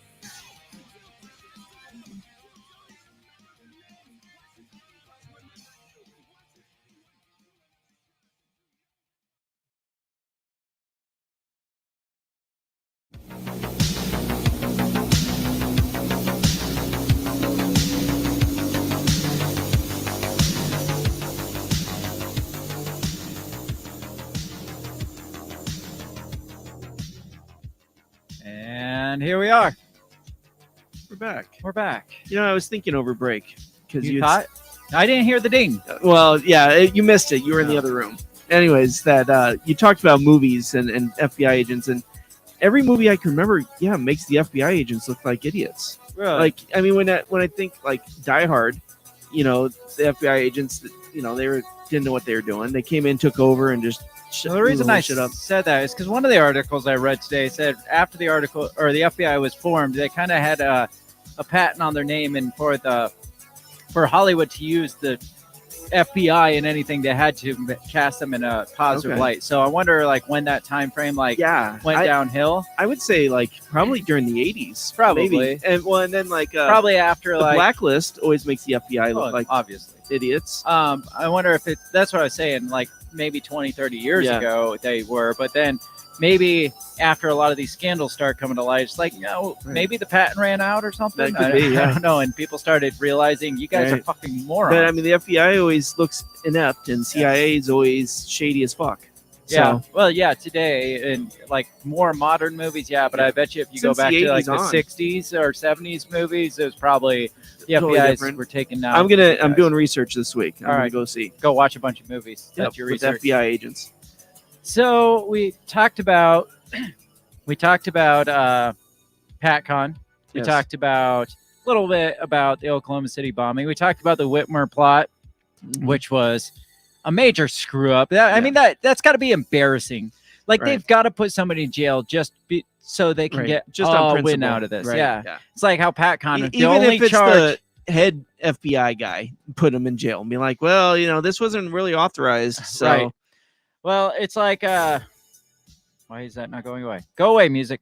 It's like what I was talking about PATCON, how like through a whole 3-year like sting op, the only major arrest they got was that guy who was selling stolen NVGs. It Right, wasn't yeah. even, or purchasing or something. And Yeah. he even was just like, something's weird about this. yeah, right. He actually, he turned he turned him into the army because it didn't sound right. I think that's when he turned like informant, was Probably. after that arrest. So I can't get like fully deep into all these articles because the show's already long enough. Yeah, I was gonna say there's so much in all these. Well, here's where I got the title of the show, the FBI Terror Factory.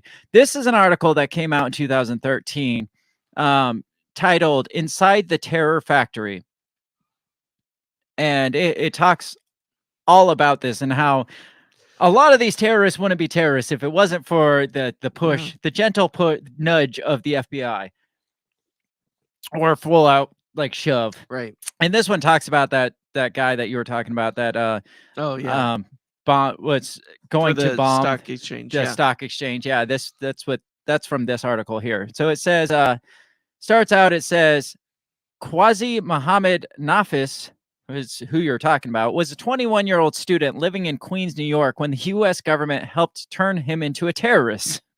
Fantastic, right? Yeah. It's like, he's got these terrorist ideologies. What if we could make him a full-blown balls to the wall terrorist? Yeah.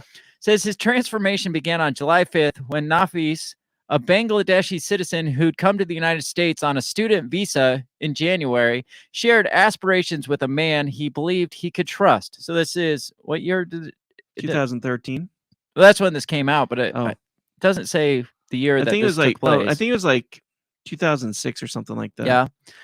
Says Nafis told this man on a phone call that he wanted to wage jihad in the United States, that he enjoyed reading Al-Qaeda propaganda, and he admired Sheikh O. All right, but so here's my question. He told him over the phone, all right? But he didn't initiate contact over the phone. He didn't call him up and be like, "I'd like to talk to you about your Lord and Savior Muhammad." Yeah. I mean, somehow contact was initiated beforehand, right? Yeah, right. Like, did they accidentally like dip their chocolate in their peanut butter and be like, "Hey, how about jihad?" No. Yeah, how did this contact get exactly? made? And that's what I'm curious about is how do they initiate the contact? How do they see this guy and be like, "Yeah, he's somebody we need to hit up because he looks like he'll blow shit up." Yeah. Well, it says he enjoyed reading this. So first of all, this guy does not reek of a classic terrorist because he's clearly a fucking moron to be having this conversation Right. over the phone. Yeah, right. Yeah. After the 60s when Yeah. we know every phone was bugged. Right. And if this was indeed early 2000s after 9/11, if this was post 9/11, Right. Yeah, no shit. He's got to know that people, I mean, unless he's a dumbass, which it sounds to me like he was a dumbass. Yeah. But it says he likes to read Al-Qaeda propaganda. So he's just telling it. It's like, yeah, I want to have jihad. I love Al-Qaeda propaganda. Yeah. And long walks on the beach. I'm a and Pisces. he admired Sheikh O or Osama bin Laden. Okay. I didn't know he had a rapper name. I didn't either. That's really cool, actually. Yeah.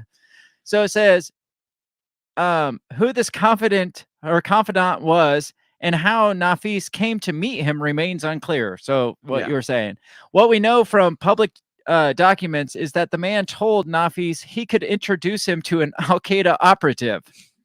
It was a hot sunny day in Central Park on July 24th when Nafis met with Kareem, who said he was with Al-Qaeda. How often do you think Al-Qaeda meets with some random dude? It's just like, hey, hey man, I'm with Al-Qaeda. Yeah, how are you? Yeah, I heard you want to have a jihad. I I'm just down for happen to be with Al-Qaeda. My wife and I, we jihad every weekend. Said Nafis, who had a slight build, mop of black hair, and feebly grown beard, told Kareem that he was ready for action. Yeah, this guy sounds like a basement nerd. Yeah. Yeah, and that's probably, again, they probably a video game nerd. Exactly. Initiated contact over video games. He says, what I really mean is that I don't want something that's like small, he said. I just want something that's big. Something very big. Very, very, very, very big. Wait, was this a dating site he was on, or is this... This is when he's talking to the Al-Qaeda dude. I want something really big. Want it huge. Says something that will shake the whole country. He said that he wanted to bomb the New York Stock Exchange.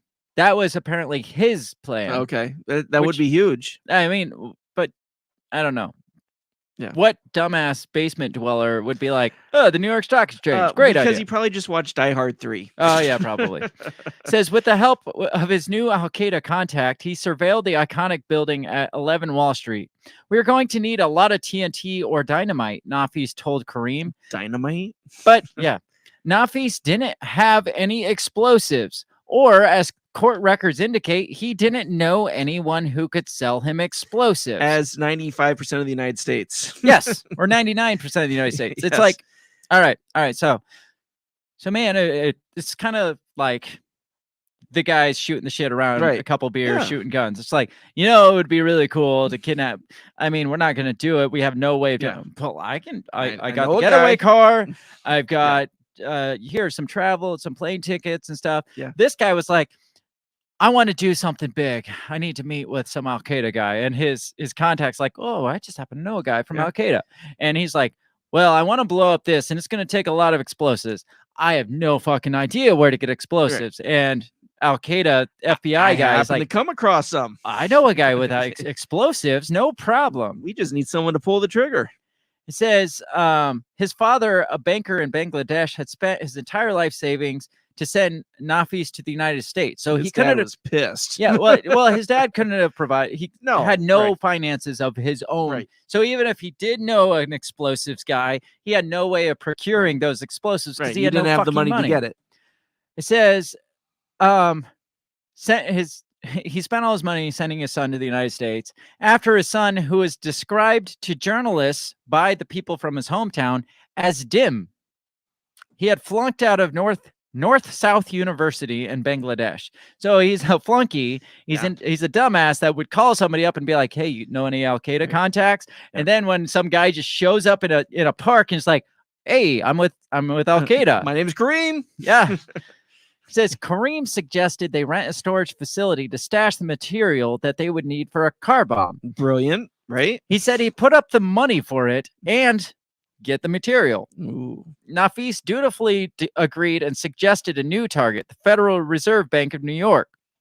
Nafis later met Kareem at the storage facility, where Nafis poured the materials Kareem had brought into trash cans, believing he was creating a 1,000-pound car bomb that could level a city block. Jeez. In truth, the stuff was inert, and Kareem was an undercover FBI agent. No shit. Yeah. Who was tipped off by the man who Nafis believed was a confidant or was an FBI informant. Yeah. So an FBI informant he's talking to through probably video game chat tips off an FBI agent who now is playing an undercover Kareem Al-Qaeda I know this agent. kid. He wants to do something big. I think he can get one. Says the FBI has secretly provided everything Nafis needed for the attack, not only the storage facility and supposed explosives, but also the detonator and the van that Nafis believed would deliver bombs. So they provided literally fucking everything and planned it out for him because he's like, I want to do this. Well, you're going to need a van and you're going to need these big trash cans and you're going to need these explosives. And it's really hard to find parking those on this block. So if you come at like 3 a.m. Yes. Says the defendant thought he was striking a blow to the American economy, said U.S. Attorney Loretta Lynch. Well, taking out the Fed, would he have, though? Yeah, no, that would have probably helped the economy. Right. Says at every turn he was wrong, and his extensive efforts to strike at the heart of the nation's financial system were foiled by effective law enforcement. Is that what that was? That's Loretta Lynch saying this. Foiled by effective law enforcement. No, you didn't foil something. Yeah. You foiled what you put in motion to begin with. Because he never would have fucking got to this poor point. Dumbass kid. Yeah, it just. Oh my gosh. It says if you scroll on down, it says Nafis is one of more than 150 men since 9/11 who have been caught in FBI terrorism stings. Some who have received 25 years or more in prison. The FBI used one of its more than 15,000 registered informants, many of them criminals. And these guys get like up to $100,000 per job, per case. Jeez. Says the FBI now spends $3 billion on counterterrorism annually. But how many of these would-be terrorists would have acted were it not for the FBI agent provocateur helping them? Yeah. That's the question. Exactly. It's like that, again, that giant gap between I kind of think this should happen and pulling it off. Yeah. The FBI filled in that gigantic gap for him. Man, I really hated paying my taxes. Boy, I'd sure like to do something back to the United States. Well, I got something you can try. So yeah, this was the guy that like parked the van, got out, like moved to safe distance, dialed his phone that was supposed to set it off. Nothing happened, and then got arrested. Do you think he dialed the phone and they're like, FBI? He's like, fuck. Wait, what? Wait, sorry, I got the wrong number. Let me try again. FBI. Wait, this is supposed to be shit. Yep. He probably still didn't realize. Turn around, Nasif. Says we poured through thousands of pages of court records and found that nearly half of all terrorism cases since 9/11 involved informants. Many of them paid as much as $100,000 per assignment. Okay, all right, wait. Okay, so you're an informant. Right, you get $100,000 per assignment. I'm not an informant. No. Okay, to clarify, but every informant would say that they're not an informant. How, or wouldn't you be up drumming business? Mm. I mean, that's like fucking a pyramid scheme. Yeah. Be like, hey, you want to be an informant with me? You get $100,000. Hey, that's way more than I was getting for being an actual terrorist. Yeah, exactly. I just get half for signing you up. And then you see some poor kid and be like, hey, that guy looks like he, a nerd and doesn't have much life in his life. Why don't we get him going? Yeah. I mean, it's just. So this is a retired FBI special agent. His name is, let's see, what is his name? Ahern. Yeah, he was the Weather Underground guy, right? Peter Ahern. I'm not sure. He's a retired FBI special agent. He was on the New York Joint Terrorism Task Force. And this quote here says everything that we're saying. If you're doing a sting right, you're offering the target multiple chances to back out. Yeah. And that's not what's happening here. No, like the case of this kid, Yeah. like you were saying, came down to like, he's like, I don't want to do this anymore. And like, you're going to fucking do it. Pussy. Yeah. Pussy. Right, yeah. And he's like, fine. FBI. Shit. Yeah. And it was probably Kareem on the other end. He's like, FBI. He's like, Kareem? Is that you? But actually, it's Agent Tom Jones. It's like, I knew you weren't Muslim. You were eating that hot dog. What was the movie where? I think it was on one of the Jackass movies where they were playing like pretending to be terrorists and they glued the fake beard on it. It ended up being the other guy's pubes that he glued to his face. That was this guy. It says few of the more than 150 defendants indicted and convicted since 9/11 have had connection to any terrorist, evidence shows. And those that did have connections with terrorists, however, lacked the capacity to launch attacks on their own. An FBI informant not only led one of every 3 terrorist plots, but also provided all the necessary weapons, money, and transportation. One of 3 terrorist plots that they thwarted, they provided everything for. That it's a joke. And this is how they're maintaining their funding. Yeah. Yeah. And again, the informants are making bank. So why wouldn't they go out and wrangle up some dumb kid? Or come up with some concocted story, Right. and then they have to push this kid a little further. It's like, I'm getting my $100,000, asshole. Yeah. Yeah. You better push that button. Yeah. Mama needs to get paid. So this is the last part on this article I want to read. It says the FBI's logic to support the use of terrorism stings goes something like this. By catching a lone wolf before he strikes, federal law enforcement can take him off the streets before he meets a real terrorist who can provide him with weapons and munitions. However, to this day, no example exists of a lone wolf by himself unable to launch an attack becoming operational through meeting an actual terrorist in the United States. Yeah. So this has never happened. The thing that they're trying to keep him from doing, so basically their theory is they're going by the playbook of like drug stings. It's like some dude wants to buy drugs. And I mean, either way, he's going to get drugs from somebody. Right. And he shows up to this like hotel room, like shady hotel room. And this guy has a briefcase with the drugs in it. And he opens the briefcase and there's no drugs. It's just a note that says, haha, gotcha, FBI. Right. And they arrest him. Yeah. And their theory is, well, if he didn't buy fake drugs from us, he would have bought them from somewhere else. Right. Well, the problem is, the resources needed to pull something off isn't the same as some petty drug dealer. Buying a dime bag from a hotel room. Right. You like this says, there's no example that exists of somebody that has no resources whatsoever actually connecting with an Al-Qaeda op, like a legit Al-Qaeda op through his own connections, not FBI informant connections. Yeah. So no lone wolf has ever, without any resources of their own, made these terrorist connections and pulled off a plot like this. Right. So the stings that they're supposedly thwarting have never actually happened. It's just a theory that they're going off of. Right. And it again, it's just for me a way to continue this like money pit towards the FBI. The money pit, but also, like you said, justify their existence and make it seem like there's some real threat out there that people need to be cautious of.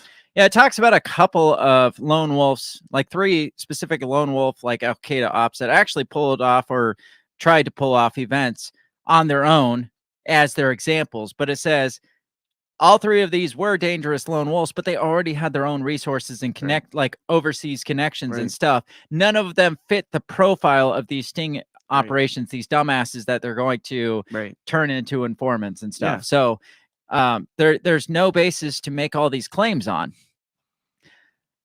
It says on down, it says the problem with the cases we're talking about is that defendants would not have done anything if not kicked in the ass by government agents. They're creating crimes to solve crimes so they can claim a victory in the war on terror. Yeah. It's just like the war on drugs, the war on poverty. Absolutely. It's like you create poverty, you can fix poverty. You peddle drugs around, you can fix the war on drugs, I guess. I don't know. Every war on whatever they lose. fails. Right. Yes. Yeah, exactly. So going back kind of to what they were talking about, like lone wolves, it kind of, it makes my brain cells flare up in other cases. Like the Vegas shooting was a classic example that of one was on my mind. a lone wolf situation. It's like, this guy supposedly had no real international ties. He had no. Well, wasn't his girlfriend? Well, yeah. His girlfriend, but she's off the hook now. Right. She was from Thailand or Philippines or something like that. I don't remember. But this whole theory of, oh, this guy's just a lone nut that acquired all this ammo and guns on his own, it makes me ask the same question that we've asked for so many years. Is this a sting op that went bad? Was this one of these instances where the government's like, this guy's a little crazy? Yeah. Let's set this whole thing up and bust in and kick down the door and win this thing. And we have this big win. We get all these, or maybe like I think we've talked about like a potential gun sale gone bad or something where they were trying to set up a sting op for a gun sale. And then somebody in that got wind of it. It's like, fuck it, we're going to shoot everybody up. You know, you just don't know when there's so many classic examples of sting ops gone bad. It's just like, how do you say it's crazy to think that the Vegas shooting, which has so many fucking questions, couldn't have been a sting op gone bad? Right. No, you're absolutely right. You know, or at least somebody who they thought they had on the hook. Right. That, you know, like possibly McVeigh, you know, saw through something or decided to change plans at the last moment. Yeah. Well, here's another example that I never even considered. I've never really put a lot of thought in, but the New York Post posed this question in this article titled, because this was talking about the Whitmer thing too. It was titled, Bizarre Arrest of FBI Agent Spotlights Accusations of Bureau Corruption. So one of the FBI agents involved in this Whitmer thing, he's the one that got arrested for like bashing his girlfriend's head on the corner of I saw that. And some other things. There was a couple of different FBI agents that got implicated in some dumb stuff. Yeah. So, but this article is talking about, are we really surprised about FBI corruptions? And this one, they just gloss over this paragraph here with no explanation. And I'm just like, what the fuck? Because it says, questions still linger about the FBI's relationship with Tamerlan Tsarnaev. I read that, yes. And his brother Zokhar, who carried out the deadly bombing of the Boston Marathon.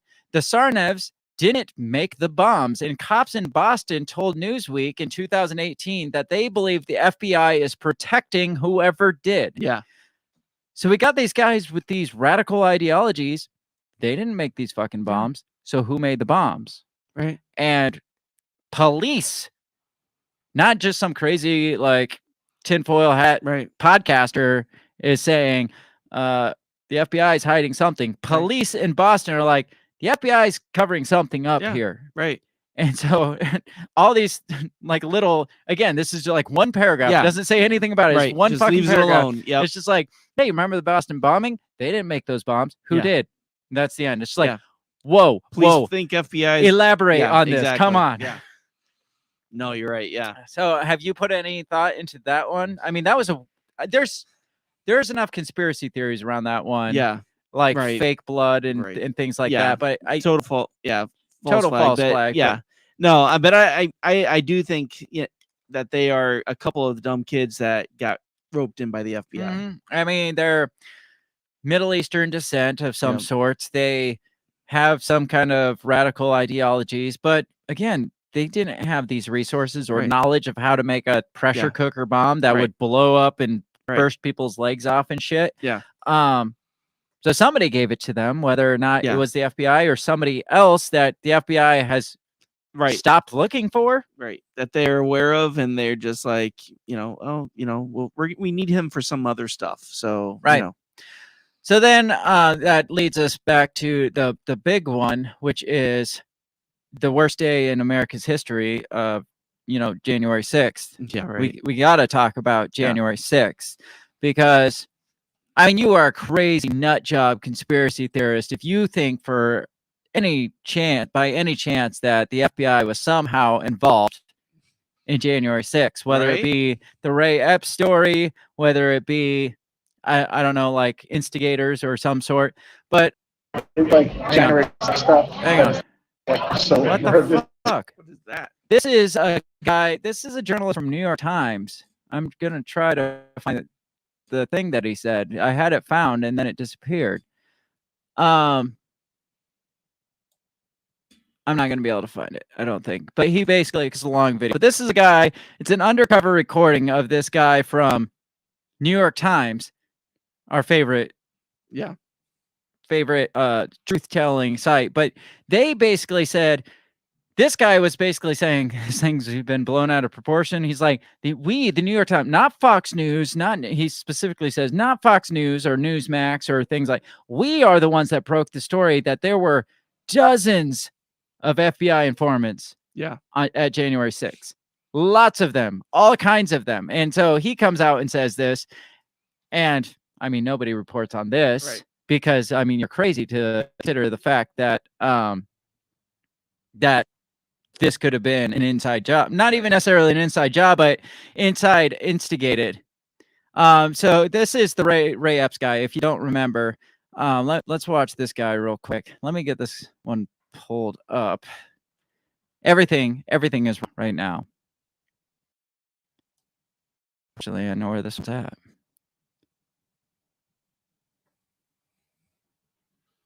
All right. So this is a bit from Tucker Carlson, but this is the actual video of Ray Epps, supposed Ray Epps from the January 6th protests. Let me pull this up. From that story. Shit. All right. Here it is. We need to go to the Capitol. Let's go! I'm going to put it out there. I'm probably going to go to jail tomorrow. We need to go into the Capitol. Into the Capitol.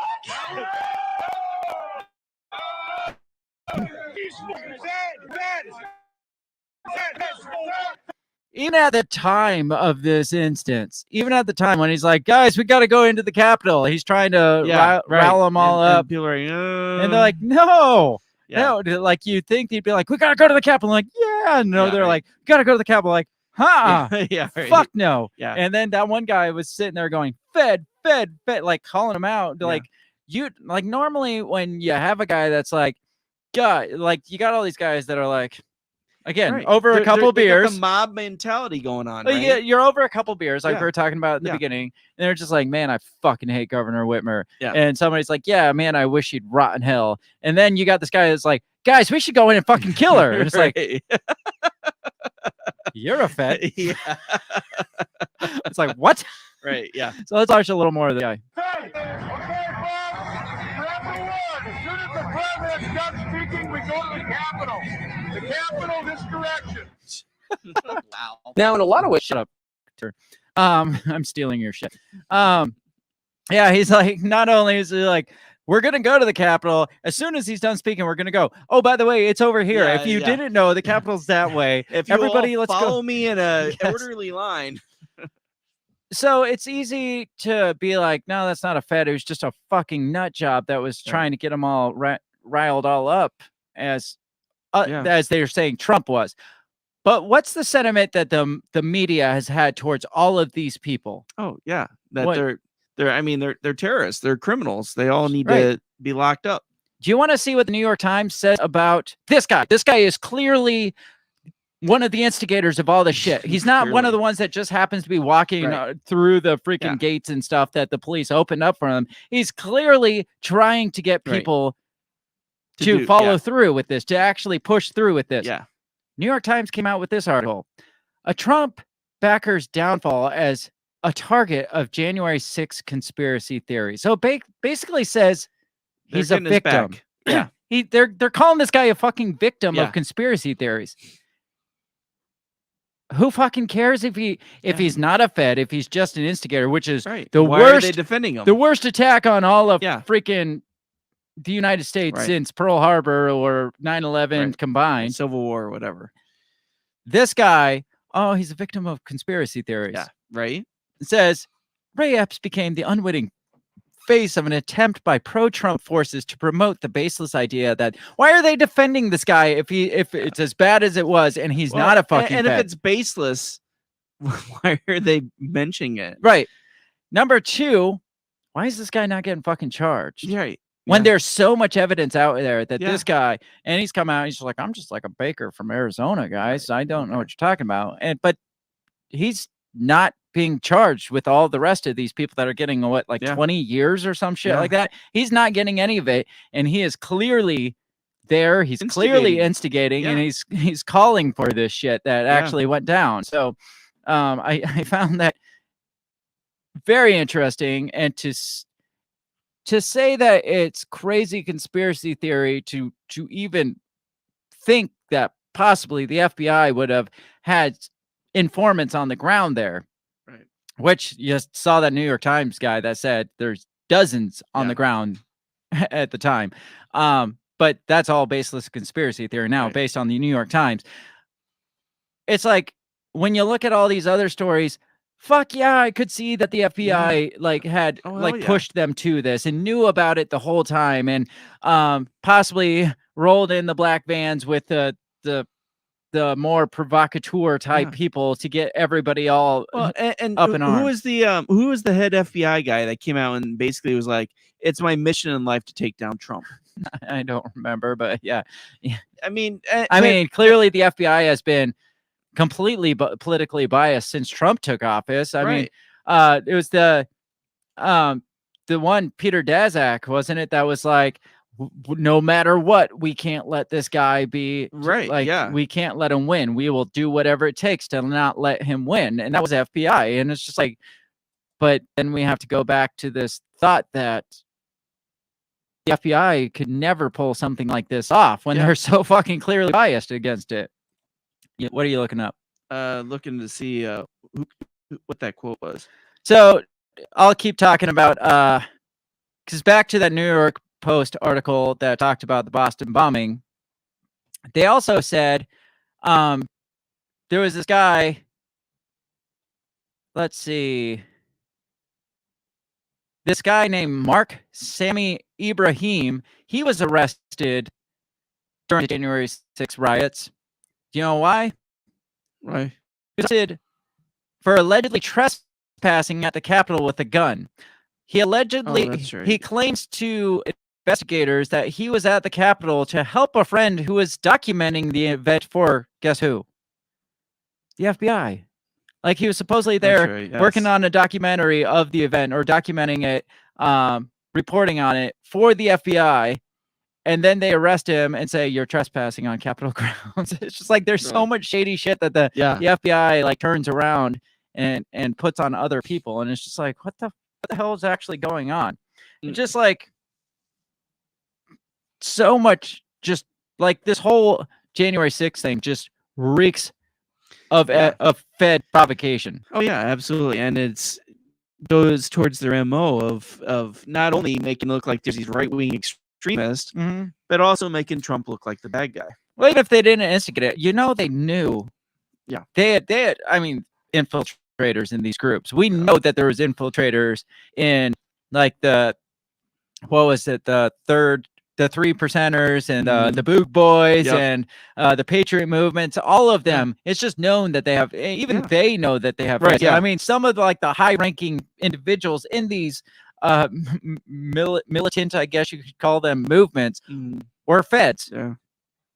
So to say that, well, they would have had nothing to do with it, but you could have you could have stopped it. You could have been like, guys, don't. No, well, it's a bad idea. I mean, that guy could have been like, hey guys, we shouldn't go that way. We should. How about we go over here? Yeah, why don't we just go grab a pizza? Yeah, I got a case of beers over here. Yeah. We can all we can just sit around and shoot the shit, talk about what we wish we could do, but don't have money or finances to do. Right.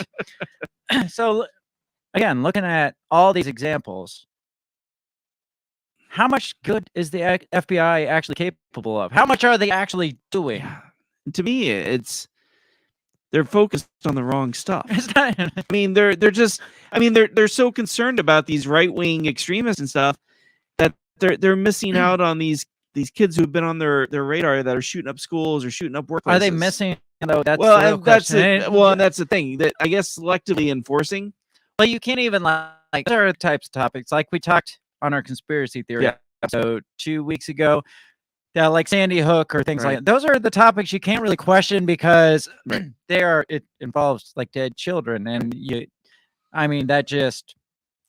it's an emotionally charging thing. Well, no, I know that, but after these shootings, when the FBI comes out and be like, "Oh, yeah, we were watching him. He was on our radar." You can't ask the same questions that you can ask for something big like this, but you should be able to, because I'd like to see, like, you can find all kinds of articles on how the feds fucked up Oklahoma City, the feds fucked up, name it, Ruby Ridge, the feds fucked up Waco, the fed, but there's very little out there on these school shootings that you can find. I mean, you can find plenty that's like, oh, he's on the Fed's radar. What's this about? But it goes no further than that because nobody wants to reopen that wound and pull the family through some shit. Right. Or so they just let it go. Nobody wants a $45 million lawsuit like Alex Jones got tagged with. So, but those are kind of, I wouldn't call them small things, but like, it's like, at the individual level that they're I don't know. It's there's so many of them. It doesn't forward the narrative at all by doing that. So, but January 6th, that forwards the narrative because again, since the 90s and then it died down for a little bit, but definitely in the last 10 years, they've been pushing this right-wing extremism. I mean, the school shootings do push the gun control. Yeah. So, and so many of them have been on the FBI radar. That FedEx guy shooter was on the FBI radar. The train yard or the port guy. Yeah. I think we did a whole episode about that. Of how many of these guys two dumb kids and they didn't know anything. The first interview and the second interview, he definitely had an AR-15. Yeah, there's so many instances. Yeah, and it's not just FBI incompetency because they had operatives for this specific thing to infiltrate these groups or to follow these people around and like push them into doing bigger things and then catching them in the act before, the big foil the plot type thing. And with the exception of what we've been talking about tonight, I mean, does the FBI even serve a purpose anymore? No, that's why they have to create their own terrorism to keep funding themselves. That's the whole point. It's like they don't even do drug cases anymore because they're chasing around terrorists. They push and nobody robs that banks back anymore to the DEA. Unless it's them trying to fund their own shit. Yeah, the only bank robbers out there are FBI informants that are trying to fund terrorism that was perpetrated or at least planned by the FBI. Right. And they're probably not even robbing banks. The FBI probably just has a slush fund that they throw at it. They just take the money and give it to them. Hey, you've watched Blacklist enough to know that they're just like, hey, I'm gonna need $4 million. Like, for what? Well, I gotta pay off this criminal guy, so he'll give me some information. It's like, yeah, that shit's going on all the time. They don't have to rob banks. It's like, all right, here's a check for $4. The taxpayers won't miss it. Right. Well, we'll put it in bags so it makes it look like you robbed the bank. And then we'll put an ad in. We'll put a black mask on you. Yeah.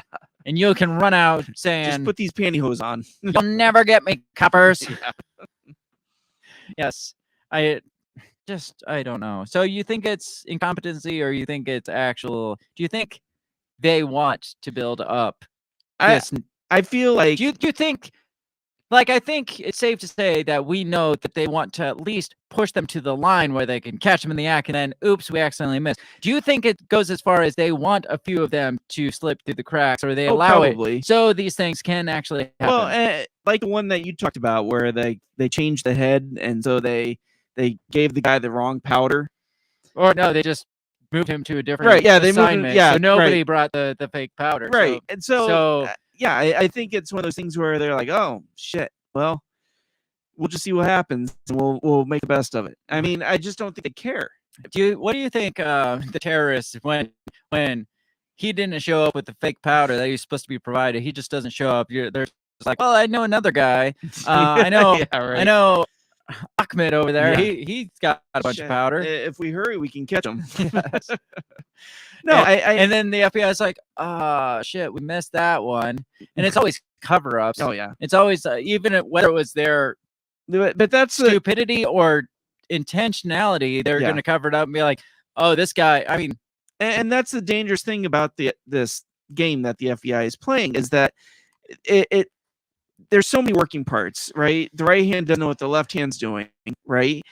And or even scarier would be if they did know what they were doing. Well, that is, but I guarantee you that a lot of times they don't, right? The Illinois branch has been following this guy, and then he goes over to Oklahoma, not knowing the Oklahoma branch is watching this thing, and so then there's some clash there, and they're like, that's our jurisdiction. Yeah, right. You know that shit happens, yeah, right? I mean, no, we want this caller, and so that coupled with incompetence, because I just think that the incompetence mixed with their intentionality is really dangerous. Exactly. And I think that is what is happening and has been happening for the last 50 years with the FBI. It's just a combination of both of them. Yeah. Yes. It's gross. And we haven't even got into like the FBI back in J. Edgar Hoover days, infiltrating like the Black Panthers, following freaking what's his name? John Lennon all over the place, thinking he was an extremist. Just all the we haven't even touched that. We're specific again. We're focusing on fucking J. Edgar Hoover. Everybody knew. I mean, he was listening to everybody. But apparently, they have 10 times the informant, like probably more than 10 times the informants today than which is Edgar even Hoover scarier. ever possessed. I had a couple other articles, but maybe I'll post the links. I don't got time to get into them. But there was just a lot of information on this that, I mean, like this one's titled, "The FBI created terror groups so that they had terrorists to catch." This talking exactly what we're talking about. And just goes into examples of, there was this other operative called COINTELPRO that we haven't even touched. It went from 56 to 71. So it went a lot longer than the PATCON did. But it says, use tactics such as targeting individuals through psyops or psychological warfare, smearing individuals and or groups using forged documents, planting false reports in media, harassment, wrongful imprisonment, and illegal violence, including assassinations. The FBI stated motivation was protecting national security, preventing violence, and maintaining the existence of social and political order. Through assassinations? Yeah. Through false imprisonment? So this one talks about this guy that he was an FBI informant, or he was on the FBI payroll, but they pretty much funded him to put out these like terrorist books, like this terrorist literature, like anti-American literature and this like satanic literature and stuff. And it was basically financing, it says financially supporting cults and encouraging terrorism where it didn't necessarily exist. Wow. And it talks about producing literature endorsing terrorism and ritual murder. So the FBI was funding this guy. They basically, like, his publishing house that he published his books through was funded directly by the FBI. And this is just stuff that they did. Said Sutter, the informant or whatever, was influencing a group of troubled young men, including brainwashing, psychedelic drugs, and threats. Holy fuck. Yeah, all funded by the FBI. Right. So these are resources that we didn't even have time to get to, but I mean, it's not just PATCON that went on for 3 years. Right. It happened long before PATCON. Yeah. It's happening now, long after PATCON. And I think the Whitmer trial is just further evidence that this is still going on. And it's just, I mean, it's a fucking circus. This whole trial's a circus. And if they lock anybody up, it's just evidence of how big of a clown show it is. Oh, absolutely. And they get away with it. Yeah. If one of these people gets locked up, they get away with it. Yeah. You know, looking at all this shit with the FBI, right? That's been going on. And, you know, from what we've talked about with like the NED and like just this shit with the Fed. And when we look at all the shit that the different presidents have done for the last 100 years, I mean, the United States has created all its own problems. Mostly. I mean, if the United States, if the fucking government just stayed out of shit and did their own fucking shit, or we didn't have the government at all, yes, we would be sitting in a great place right we now. would. Well, yeah, I mean, take what we're talking Did about I the just say that FBI on live air? Yes, take what we're talking about with the FBI and like producing terrorism, producing these threats so they could foil these threats. Instead of FBI or homeland terrorism or whatever, just put foreign war and fill in the blank. Foreign war. How many of these did we like instigate and push and like put like CIA operatives in there to like get the public all like up in arms? And the NED, like you mentioned, that like sparked some of these wars, or pushing our shit up against the borders that we're not supposed to, based on treaties that we have signed, we're not supposed to have shit there in the first place. And then being like, oh, these big bad warmongers want to go to war with us. It's like, well, maybe they want it if you weren't peddling all the bullshit. Fucking shit we did, you know, to stop communism. You know, I mean. And that's CIA and FBI combined. That's homeland and foreign, like foreign wars all in one. Yeah. Because, I mean, you talk about Cuba, Vietnam, Korea. Yeah. All the wars from the 50s to the 80s. Yeah. And then also like the blacklist with back here, you talk, who was the big, the Senator McCarthy, was that his name? That was the Red Scare guy, all that shit. Yeah. I mean, that's all of what we're talking about combined, right? To fight the communist scourge. The shit that Eisenhower or not Eisenhower, fucking Johnson did, you know, war on poverty, the war on drugs that Nixon did, the getting us into World War II with Roosevelt, getting us into World War I with Wilson, and getting us into the United Nations. Roosevelt, the other Roosevelt, you know, expanding our naval bases across the Pacific. I mean, it's just like. We provoke 98% of the shit Absolutely that we do get into. Yes. Then back to like the FBI fuck ups, whether intentional or stupidity.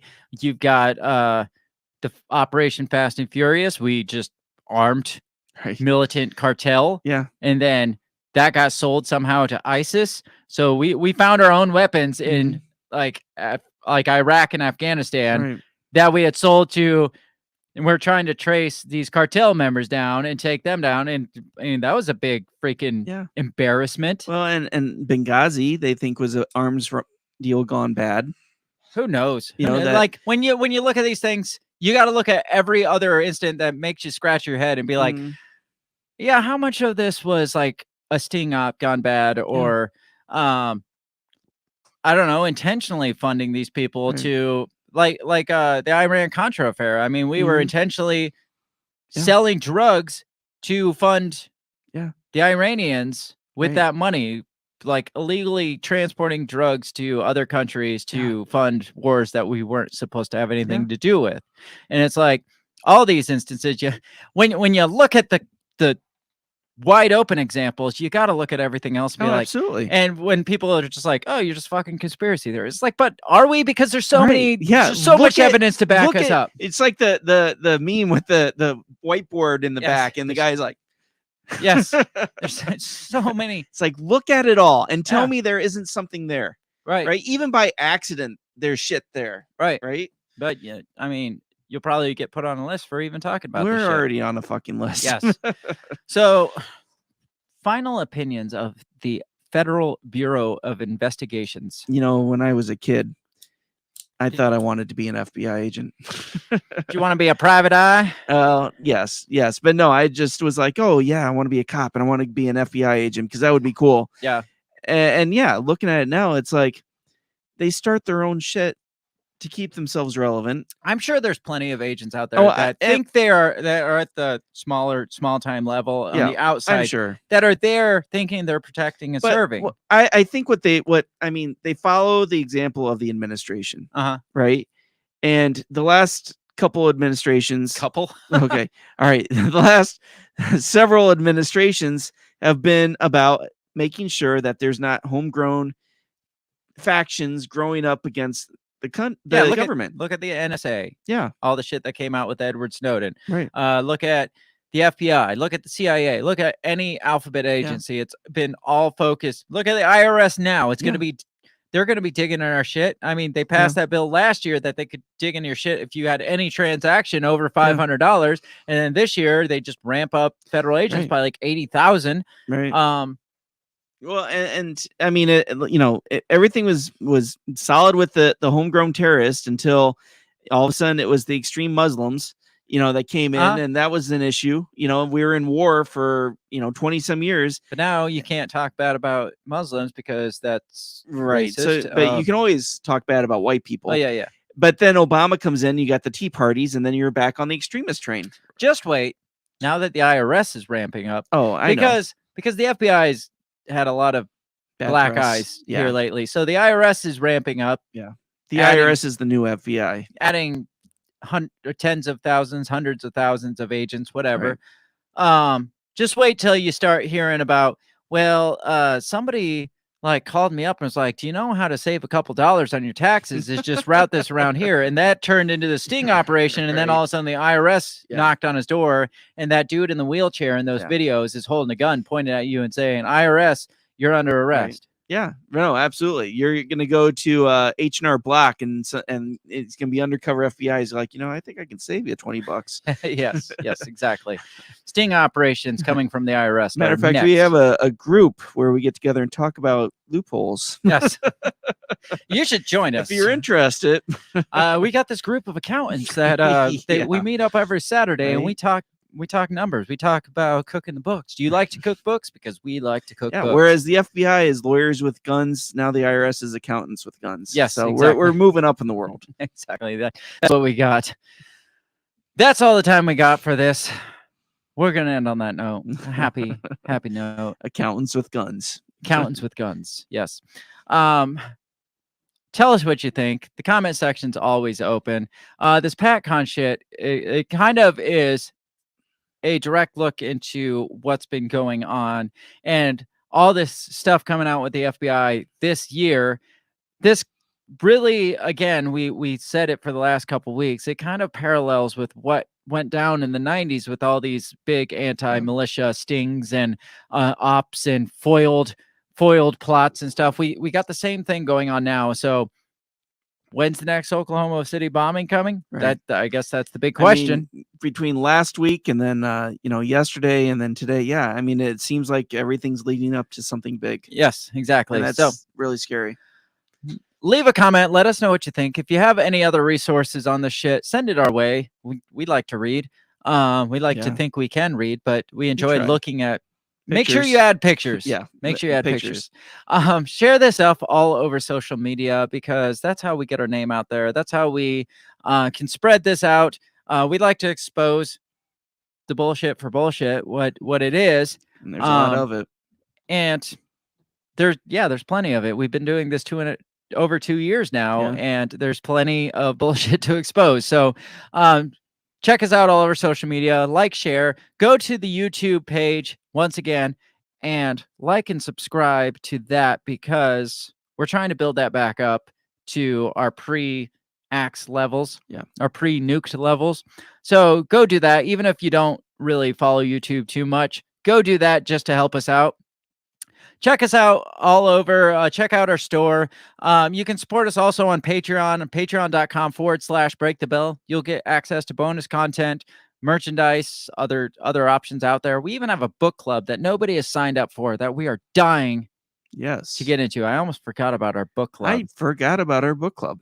We have a book club level where if you sign up at that level, we will send you the book. We'll read through the book, and you can come on our show and talk through the book with us. Yeah. I think it'd be fucking awesome. That would be awesome. So patreon.com/break the bell. Tomorrow morning, don't miss the Two Scoops morning show, 20, 30-minute bullshit session with Dan Smotz of The System Is Down podcast. That's going to be on his channel, his YouTube channel tomorrow morning. So don't miss that. It's a fun time. It's a good thing to wake up to. Otherwise, have a great rest of your week. Be back here for the weekend wrap up this weekend where we inevitably wrap up the week. Otherwise, we'll be back same time next week, 7 p.m. Central Standard Time, Monday night. Have a great rest of your week. We'll catch you next time. Peace. Goodbye. The Break the Bell podcast is brought to you by you. So pat yourself on the back because without you, we would be talking to ourselves. A special thanks to our Patreon members, Justin Zielinski, Remzo Martinez, Stephanie Parker, and T.O. Jacobson. A shout out to our sponsors, Run Your Mouth Coffee, the On the Run podcast, and Goulash Media. If you'd like to help support us, visit patreon.com/breakthebell or buy our garbage at breakthebell.bigcartel.com. Get back here next week and let us continue to invade your ear holes. And as always, never stop talking.